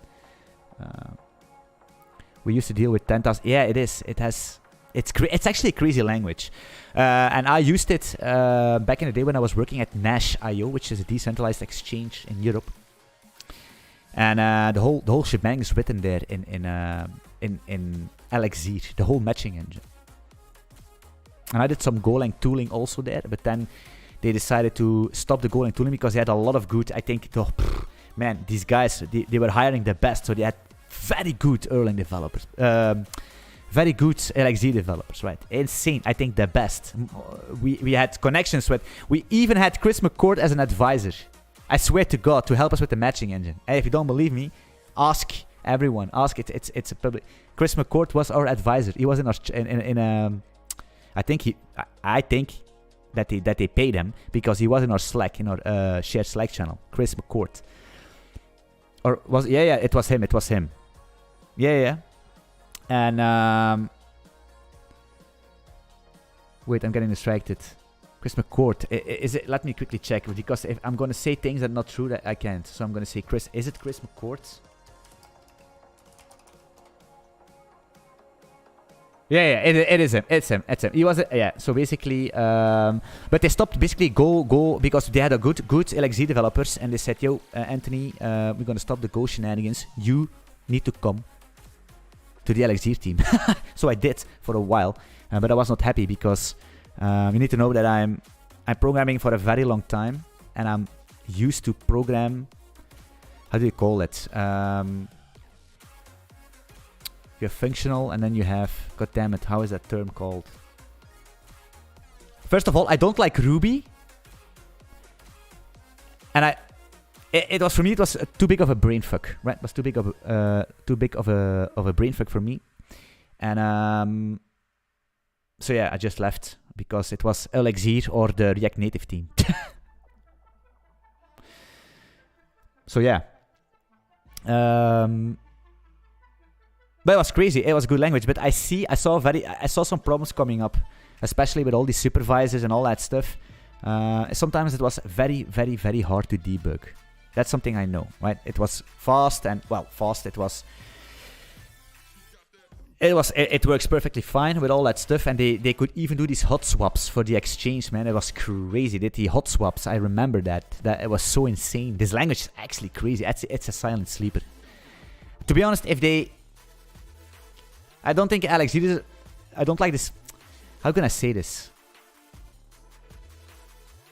If there was a little bit better syntax, I like Erlang. If they could make it, if they could make Erlang a little bit cleaner, just a little bit, this would be a silent sleeper because you could do these hot swaps. It was insane because I cannot explain how insane it was. Try that with another language. Just swapping your whole code. Boom, boom, live. It's crazy. But there were a lot of problems, also hard to debug, man. I remember that. And some supervisor, oh man, this gives me so much anxiety if I speak this word. It's so hard to debug that stuff. John Doe, Elixir is one rich ecosystem which was made for fault tolerant systems. Yes, yes. Message queues, caching, WebSockets, just name it. Yeah, I know. I wrote Elixir for 1 year professionally.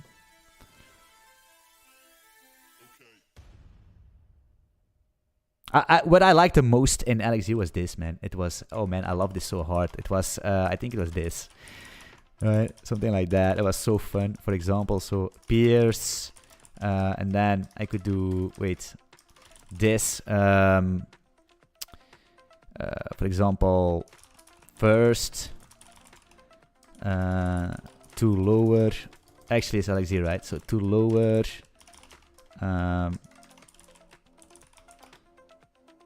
split. Actually, you need to do split, and then, for example, I don't know. And then you could do first again. Oh man, it was crazy. These pipes, man, I love it so hard. That was amazing. You could do that nasty stuff, and a lot of people don't understand that. But it was so easy to do. It's the pipe operator, man. This was insane. It was cool, and I also liked the thingy, man. That data thing. Ecto. I love Ecto. With these chains. How do we call it again? Change. Help me. You can do this in yes too. Yeah, it's true. But hey, guys, come on. Change sets. I love Ecto. Ecto is amazing. It's a different way of thinking. That's true. And I think it's not too bad because, like I said, the less state you have, the better. But of course, functional programming will never fit the world. There are some use cases for functional programming for sure, but you can never. Some things need to have state for sure. Scala also, yeah, I remember Scala. Yeah. I didn't have too much experience with Scala, but I remember that I needed to dig into it a little bit because I was porting it to Go. I was porting some Scala services to Go. It was pretty nice also functional, right? A little bit of functional stuff in Scala, I remember.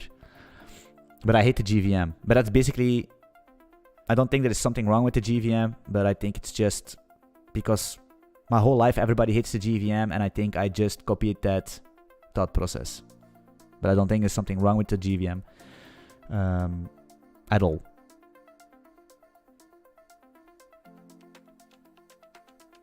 FP-centric actor model is game-changing in both.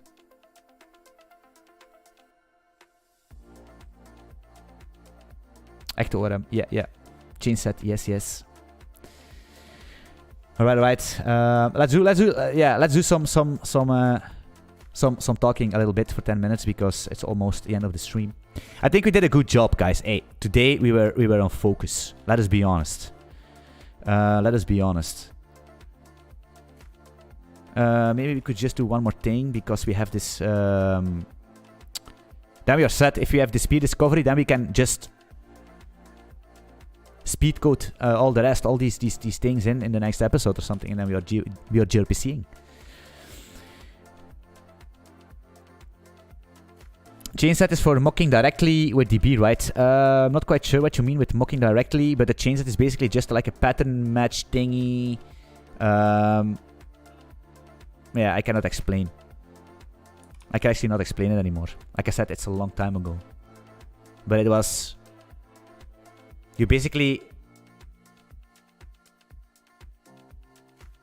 I cannot explain. I'm so sorry. I'm gonna lie. I'm gonna tell things that are not true. I'm gonna explain it badly, and then I can better shut up. It's true, right? But it was nice. I remember that. It was in the beginning. It was a little bit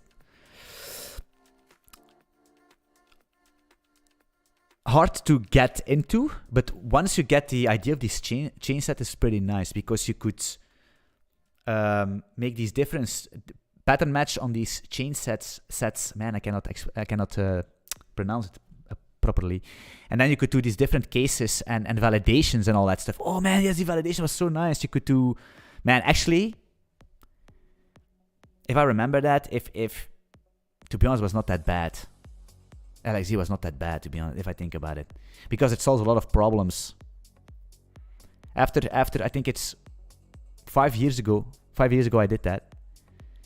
And now after 5 years of back to normal programming, I can see a lot of good things from Erlang LXZ.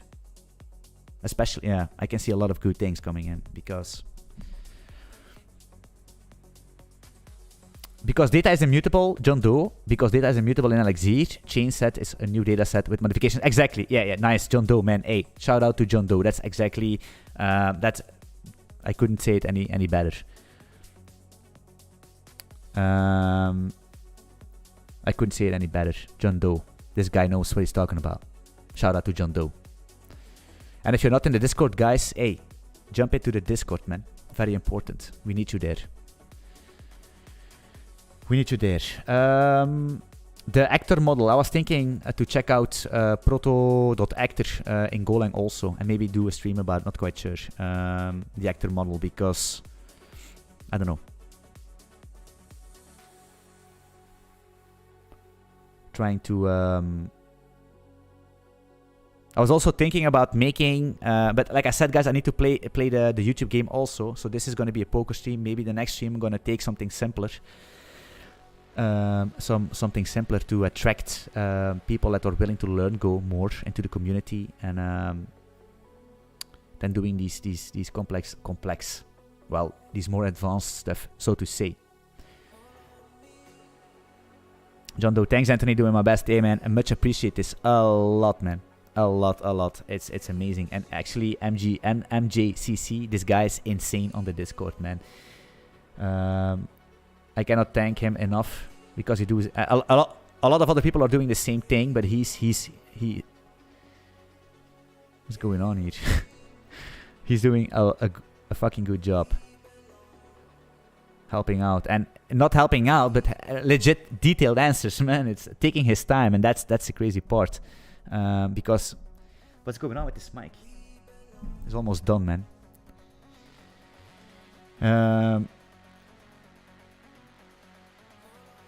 I'm checking what's going on here. Seems like Go is getting a lot more love than Rust.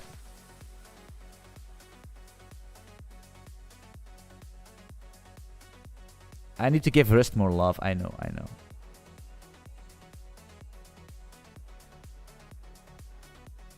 Already on Discord, but my nick handle is different. What's your nick, John Doe? Let me know. Because everybody is... It's crazy. You guys come with different nicks on every single platform. Patreon, Discord, YouTube. How can I remember you guys if you're coming in disguise all the time? How is this possible? What's going on here? I quickly want to do this actually. Get peer list. There's a problem with connect, which basically means that if adder equals and listen adder, then we're gonna say return. No, is that a thing?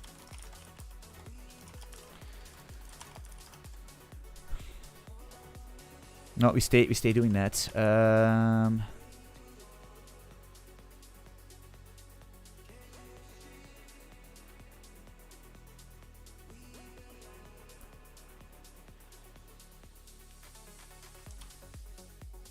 Well, it's super easy, right? But I cannot think about it. Where I need to change. I need to change some simple stuff.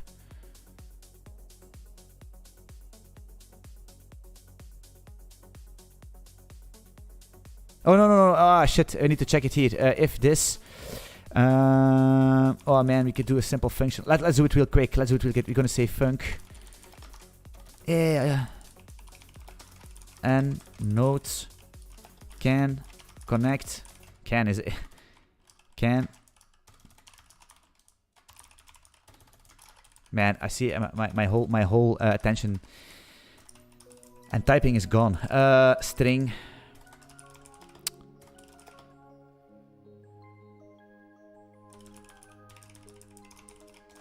And it's sometimes I type a lot of errors. Maybe that's but if I'm not streaming or not coding, I think in my videos even, in my pre-recorded videos, because I do a lot of series now on Patreon, I'm pretty fine. And I actually, if I'm not recording at all, I'm legit because I don't think.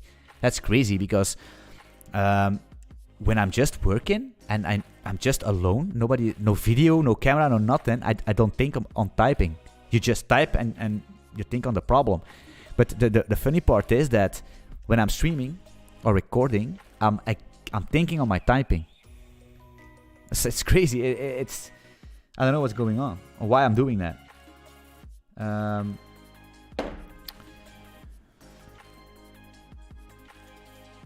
What do you think about Go Micro? Actually, I missed a thing from you. Anthony, you're my favorite tech YouTuber. Keep on going, dude. Hey, man. These comments are keep me going. Thank you so much. Because I received an email also today from a viewer.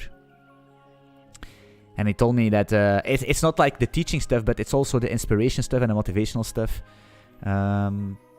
Because I know there are a lot of people with mental problems and issues in the community, but also in my family, with my friends. It's myself. And apparently I can motivate and inspire people picking up picking up their life back again and going, right? And to be honest, that's for me one of the coolest things to read, that I can also inspire people.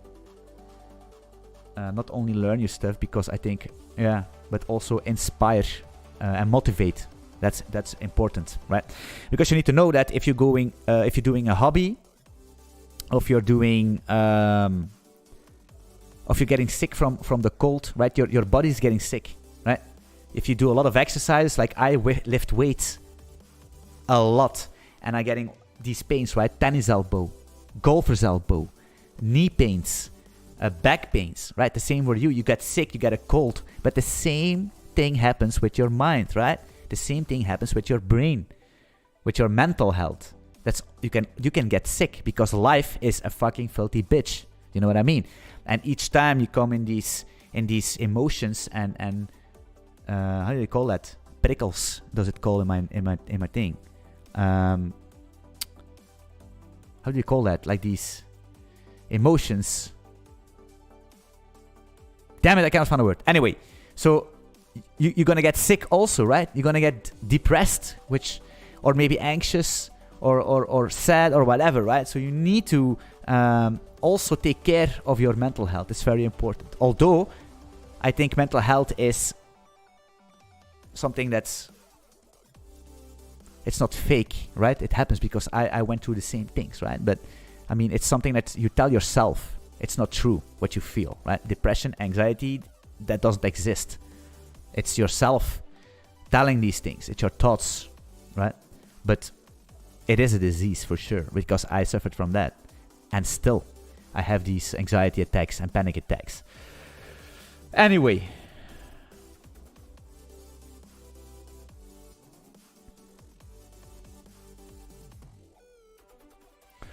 Oh, some crazy questions coming. Wait, let me first do this. Can connect with string bool. And the first thing we're gonna do is do this.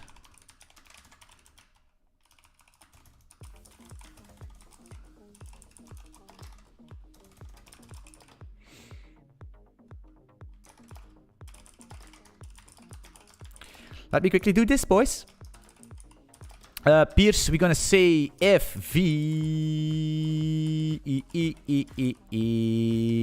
listen address equals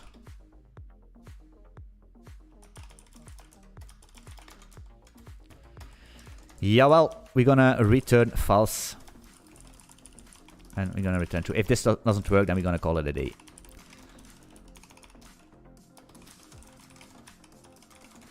Okay. No. If a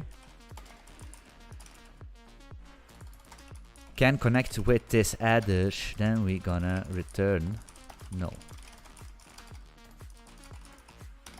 Is that true? Please.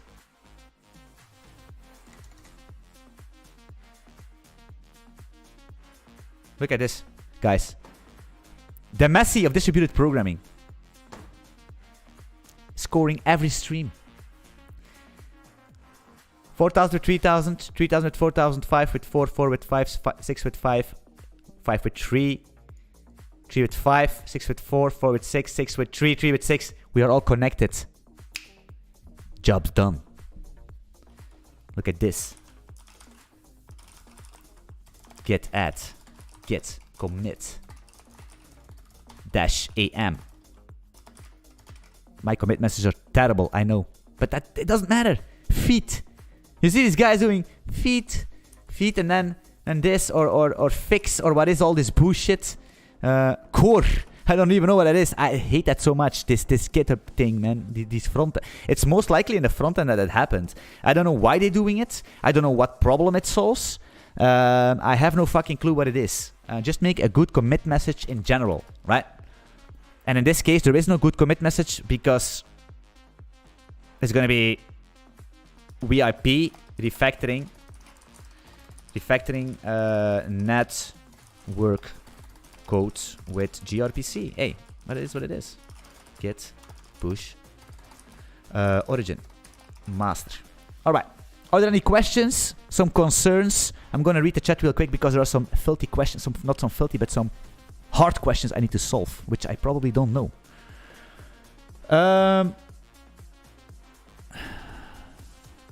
Go Micro. That's waiting eagerly for the Go Micro series.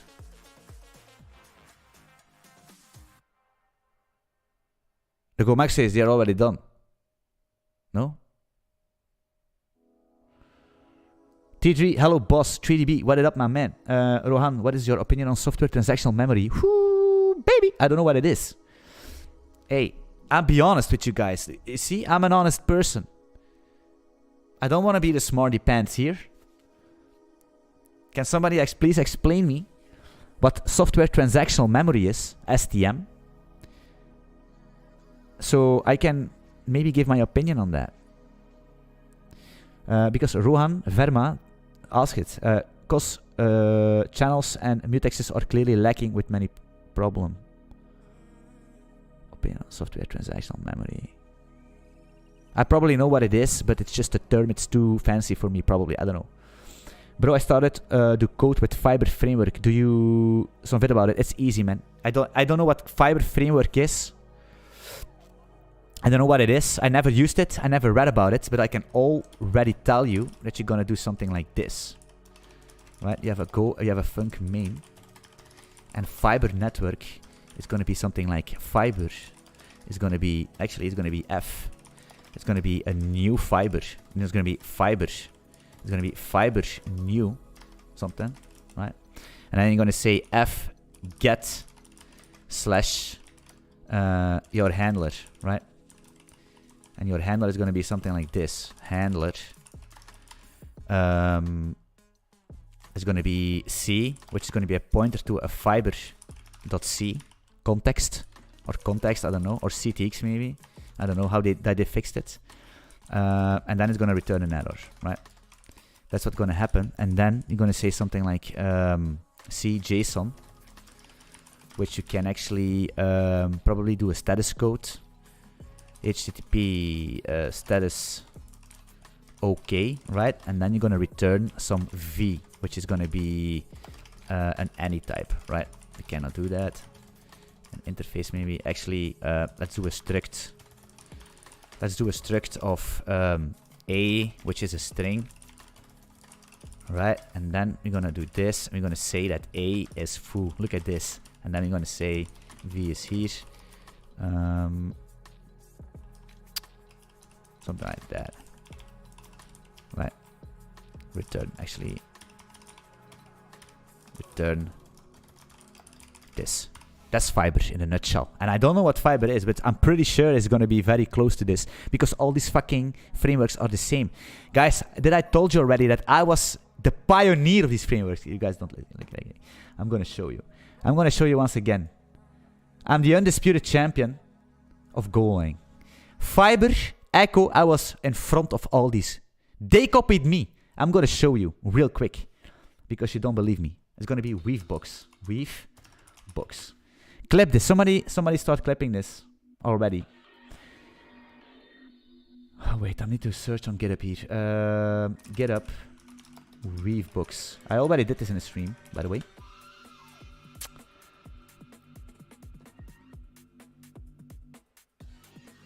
This already has a Weavebooks, man. Motherfuckers. Where is my Weavebooks? It's gonna be Twanis, because that was my previous account. Twanis was my nickname. Here, this one. Hey! No, I have it here.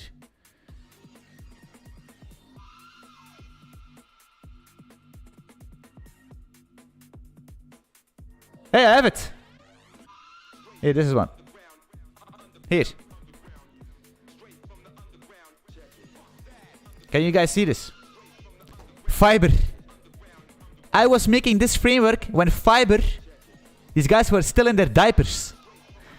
7 years ago. 7 fucking years ago, I made this.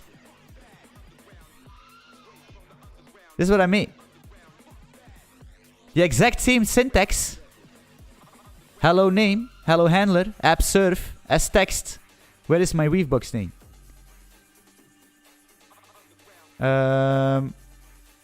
Weavebooks go. I wrote all this bullshit. Post, get, middleware.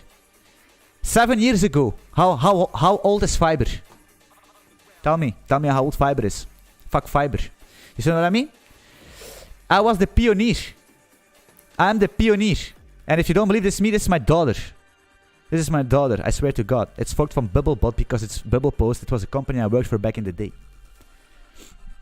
And I was already writing this clean Go code, right? Very clean. So I'm writing code Go longer than 7 years. It's crazy. You could do everything with it. You see? This is my fucking... why is it this not JSON here? Not Go syntax. Weavebooks new, you could post with the CTX, weavebook.context, they all copied it. They all copycats. They copied me. App get, Weavebooks new, you could bind a context, your database or something. Context but background. I was already using context 7 years ago. Middleware, here, use middleware 1, 2, boom. You could make a box, which is basically a group. App box friends, and then you could do friends post, friends use. And then you prefix it with friends. Middlewares, static. Returning errors, context, binding a context, templates, logging, the whole fucking shebang.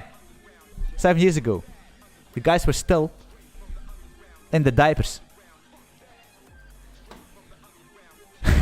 I'm just kidding, but it's true. This is mine, 7 years ago. But I'm just exaggerating, right? You know what I mean? It's my personality, my YouTube personality. Actually, I am like this. People and my own people say, even my own girlfriend telling me that I'm exhausting person to live with. And it is. Because I think I'm exhausted from myself. It's crazy. Fiber is a 2 years framework. You see? They copied it. They probably found my repository and they copied it. That's not true. Fiber is probably more in depth, but still they copied it, right? What is the best framework? It doesn't matter, man. If it works for you, it's fine. What's bad? What's good? I don't know, man. If I were you, I would just use nothing at all, right? I would just use Gorilla Mux or something. But why not Fiber, right? Fiber is fine. Just use Fiber. You know what I mean? Hey, how many milliseconds you gonna? It's good. Because by the end of the day, it's all the same, right? They all do the same thing. Like I said before, I don't know Fiber, and I probably predicted it in a very, very high accuracy. Go embed package. What is that? John Doe. I have no clue what that is. Embed. I don't know. You see, guys, you're learning me also some stuff, right? You're learning me also some stuff.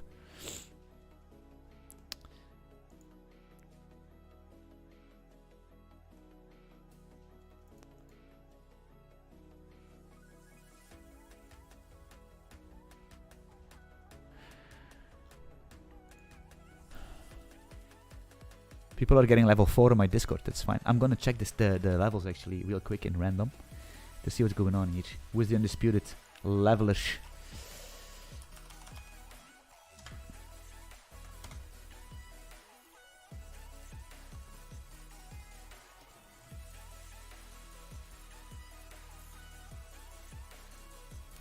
Whoa, Interstellar level 10.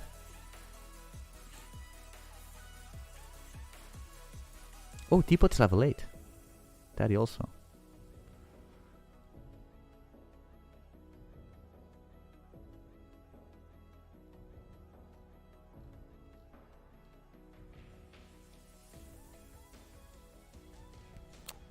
Here is our boy.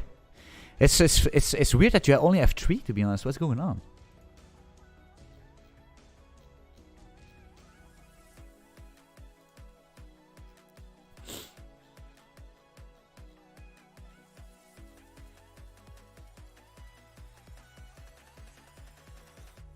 It's miniscript also.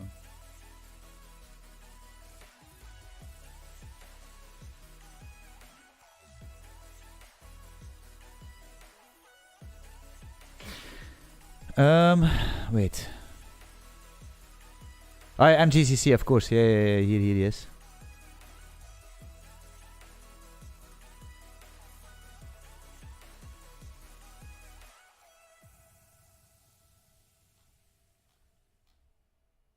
Anyway, it doesn't matter. Anyway, cool. Let's take another question.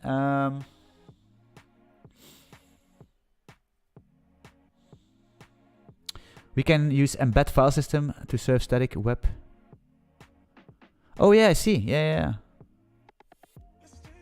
I was also thinking of making some kind of a serverless infrastructure or something, like where you have one central server, of course, and then you could make a function in Go, like a simple function, and you could post that function to the server, and then the server would read that code, and yeah, you could then call it with an HTTP handler or something. I don't know, something like that. Just like all these other things work, right? Something like that. Like all these other serverless shit works, but then written in Go or something simple. Just to spin, to test around, to play around with, right? Nothing serious, right? It's all about. Like I said before, it's all about curiosity and experimentation and exploration. That's what makes you. Because this thing, I wrote this 7 years ago, and it's basically inspired by Echo, right? Echo was already there, the Echo framework, LabStack Echo. So of course I did not invent it myself, right? But I made this myself. It was inspired by Echo, and this is just exactly the same thing. Like Fiber is inspired by, I don't know why Fiber is inspired by, because we were writing these frameworks 7 years ago already, right? I don't know why everybody needs to rewrite stuff and stamp his name on a project. Because why is Fiber better? What are they doing better? Are they faster? Who knows, right? If they are faster, why can't we just contribute to an existing framework and make it faster? Do a pull request. Because you don't get the recognition, right? You don't get the recognition. It's not yours. Your name is not on the brand, and that's the reason why there's so many copycats, or so many copy things instead of very. I think if everybody don't had this ego, and I think I have the same thing. To be honest, I think I'm a human. I think it's human behavior. If we don't have this ego. This giant ego where we just want to have our own stuff, so we have made it and we can maintain it, and we can have the rewards from it. If we don't have that human behavior, I think we would advance much further as a species. I think technology would be much further than right now than we already are. Right? Fiber is expired by XPCS, yeah, it's true. And the project I wrote 7 years ago, which the people of Fiber were not born yet, was also expired by XPCS. A matter of fact, my syntax is exactly the same as Fiber. It's here. It's here already. 7 years ago. Know what I mean? It's the exact same syntax. There's nothing wrong. They just copied this. Well, copied, right? Like I said before. Now it's fiber. Back in the days, it was Echo, and you had I think Echo was one of the most important frameworks. And now it's fiber, and in 5-6 years somewhere it's something else, right? But what is fiber, man? What is everybody with this fiber doing? Golang fiber. Why is everybody so obsessed by this stupid thing? You see, it's the same thing. It's the exact same thing. What are you talking about? Why are you guys using this bullshit? Zero allocation, I know.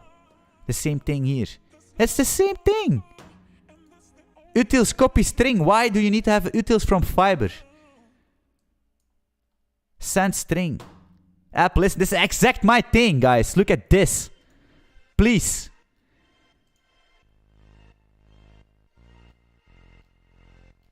It's the exact same thing. The exact same syntax. I don't understand.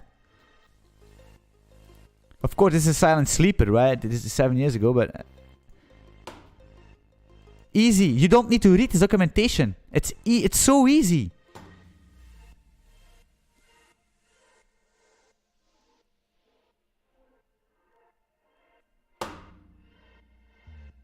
Donate. Why? Nobody's donating on my fucking Weavebox thing.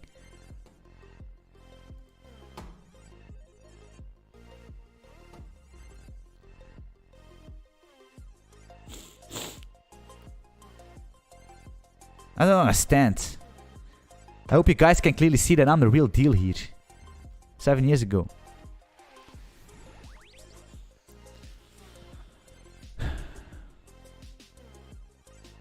I understand your point of doing your own stuff, but maintaining it and so is way.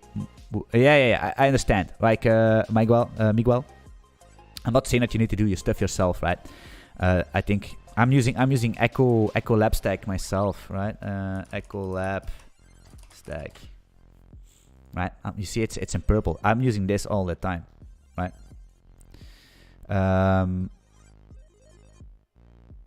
Because it's yeah, but like I said, fiber. Everybody's so fiber. Why? Why? It's like it's the classic noob trap, right? It's the classic noob trap. A ripoff sells more. Yeah, it's true. It's like it's just a ripoff, right? It's a ripoff from where a simple guy like me already wrote.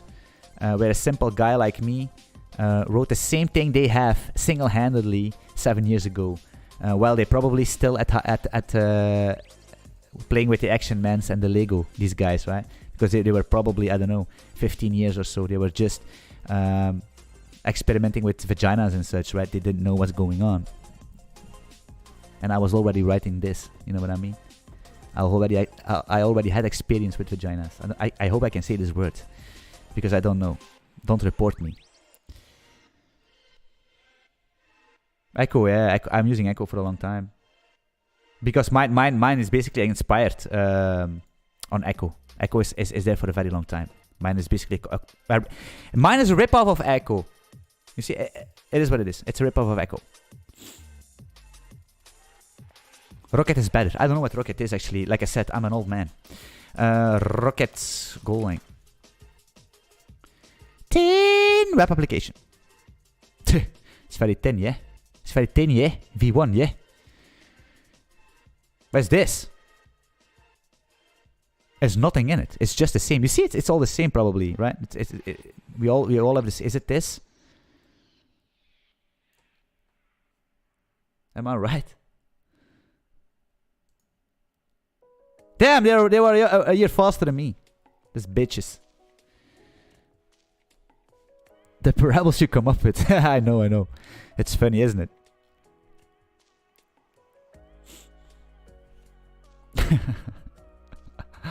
Oh. Hey guys, you know what funny is sometimes? I swear to God, maybe I swear to God, I'm not a narcissist. I swear. I'm not. Although I have a lot of common similarities. Not gonna lie, I have a lot of common similarities with narcissism. But I'm no one. I'm not a guy that is purposely making people bad. Instead, I'm like swear, if you my friend, the only thing I do is uplift people, right? The only thing I do. right? I only want to see happy people and motivate people. Let's ask every friend, which I don't have, so you can have no proof. But I want to say that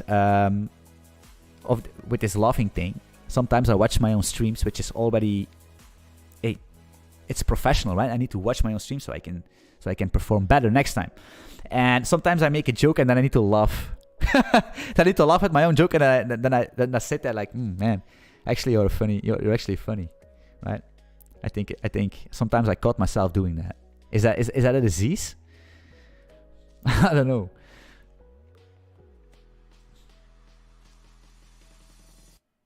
Does the Go package website have a top packages to see what's running? I have no clue, man.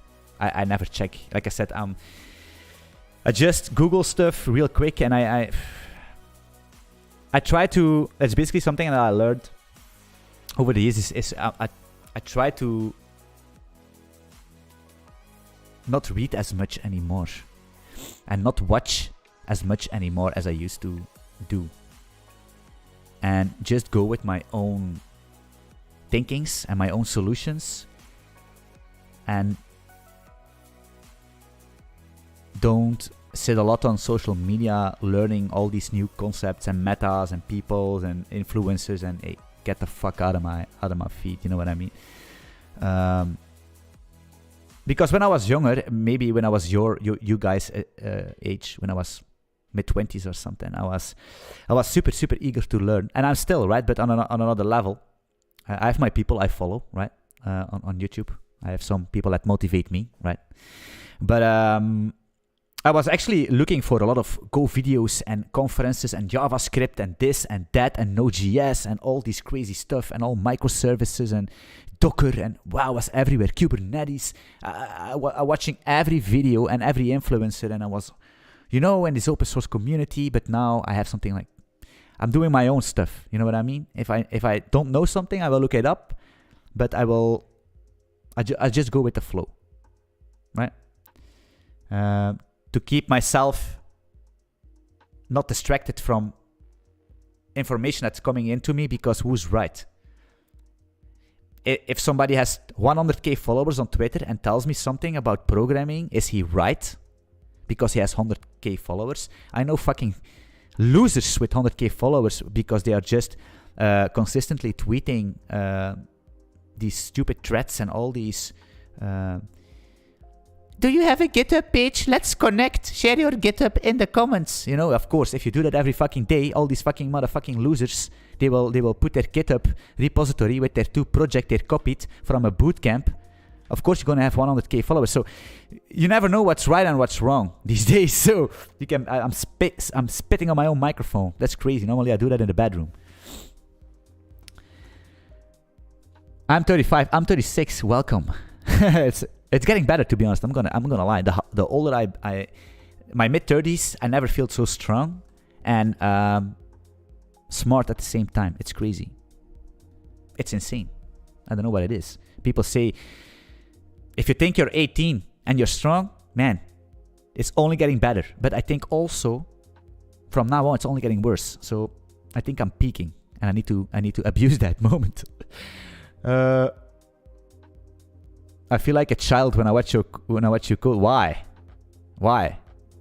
Like I said, I'm no special, man. I see other people that I think, what the fuck, these are crazy. I have my good days and I have my bad days, right? Azin, hi Anthony. One question: you use a gateway for gRPC microservices to GraphQL endpoints? Yes, I would do. And like I said, I'm making, guys, like I said before, probably tomorrow or something, I will, or maybe Wednesday on the next stream, I'm going to release it, the news. Like I said, I'm making, I never thought I would do it, but I'm going to do it anyway. I'm making a program, and it's going to be called Full-Time GoDev, right? And the website is still not online, but it's going to be fulltimegodev.com. And it's going to be, you could say a course or a program, but it's made by me, right? No documents. You know me. Right, I don't need to social proof myself, right? I don't need to social proof myself. I actually don't need to sell myself anymore. Of course I do. But it's gonna have some Golang introduction, for the people that actually don't know Golang or coming from JavaScript or Python or something else. And the basic idea is that you're going to be a full-time Go dev after watching the whole, after going through the whole lessons, right? We're going to do like APIs. We're going to build JSON APIs, but idiomatic the way I do it.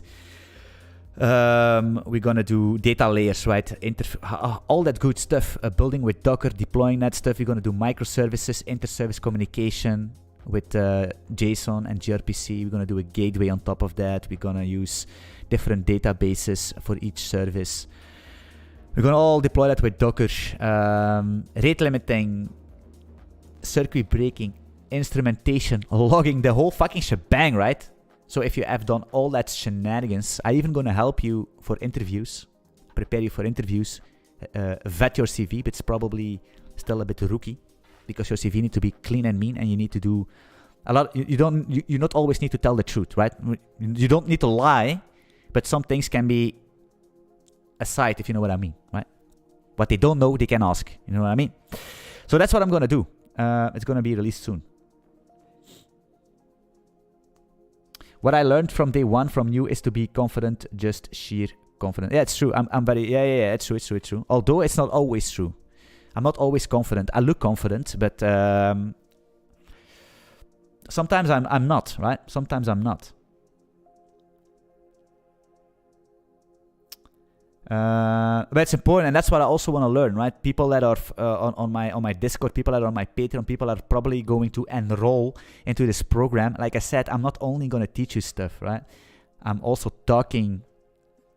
Like, my way of teaching is completely different, and maybe it's for some people it's good, for some people it's bad. Some people want to see documents and diagrams, and that's bullshit. I don't like that stuff. I never liked it because I think the only way you're going to learn is by making logical connections. And the only person that can make logical connections is yourself. So we're going to dive in, and I'm just going to do what's going on here.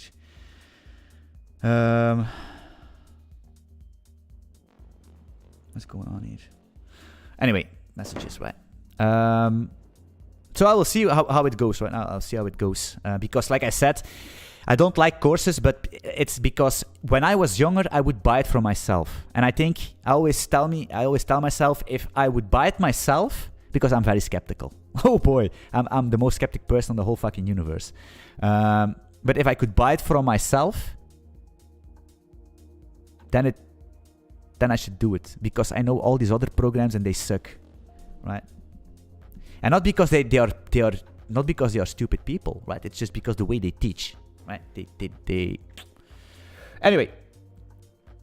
How many hours do you code per day? Well, that's actually less and less and less. I'm not gonna lie. Too less, but it's gonna be more. It's gonna be more because I have some news also. I'm gonna work at a company. Well, I'm gonna do some contract work for a company very soon. I'm not quite sure if I can already tell it.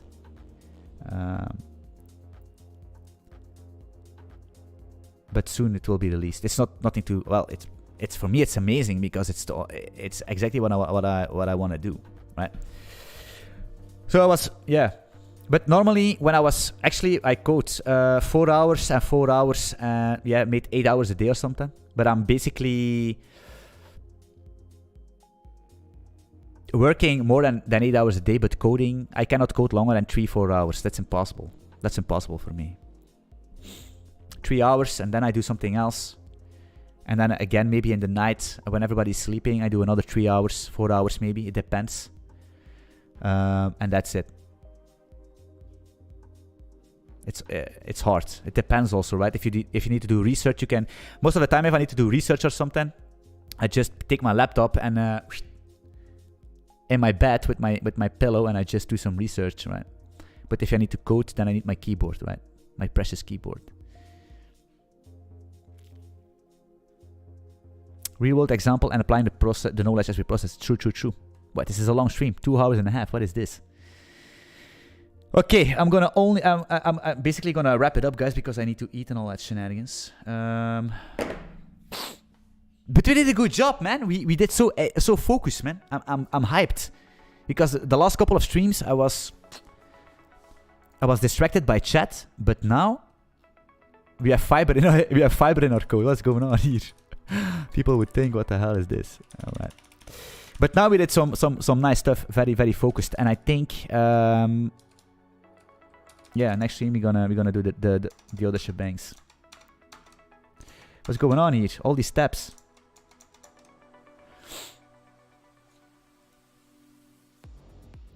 I can understand people doing 8 hours straight. It's impossible. That's why in your job, man, it's crazy. It can't. Although you could go work for 8 hours. That's true. You could go to your job for 8 hours, and then you could do a coding session from 4 hours, and then you're gonna relax a bit for an hour or something. It's perfectly fine. If I was I have my own startup. If people wanna chill for an hour or 2 hours, I don't fucking care, right? You just need to relieve your brain. But you can code for 4 hours, and then you could do 1 hour of, I don't know, do some research, right? Because coding is a lot of reading and a lot of research. You could do that. Or do some documentation, some simple typing. Some simple typing, type some documentation out or something. Or just what you could do is maybe watch a colleague, right? With just watch him, sit next to him, and just chill and look what he's doing and chit chat and brainstorm or something. That's pretty cool. Just like you do with me, I'm coding, you guys sitting here. And then when you're after lunch or something, you can do another 3 hours or 4 hours, and then the day is also good, right?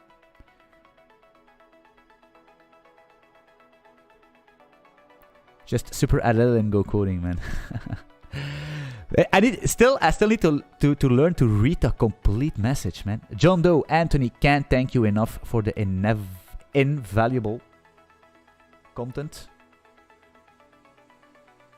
Just super adrenaline, go coding. Thanks, man. Thanks, John Doe. MGCC, thanks, Anthony. I learn a lot from you, and I improve my English too. Yeah, man, my English sometimes. Don't worry about it. If you understand me and I understand you, then nobody else needs to understand, right? It's our little secret.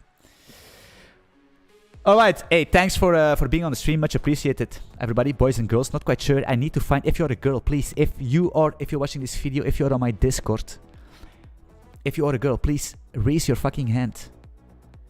Because we need you. It is. I'm still waiting for the... I cannot spot her.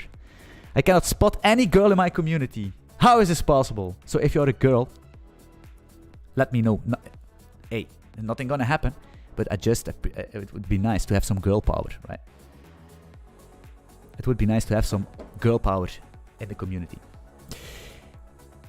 Because I think...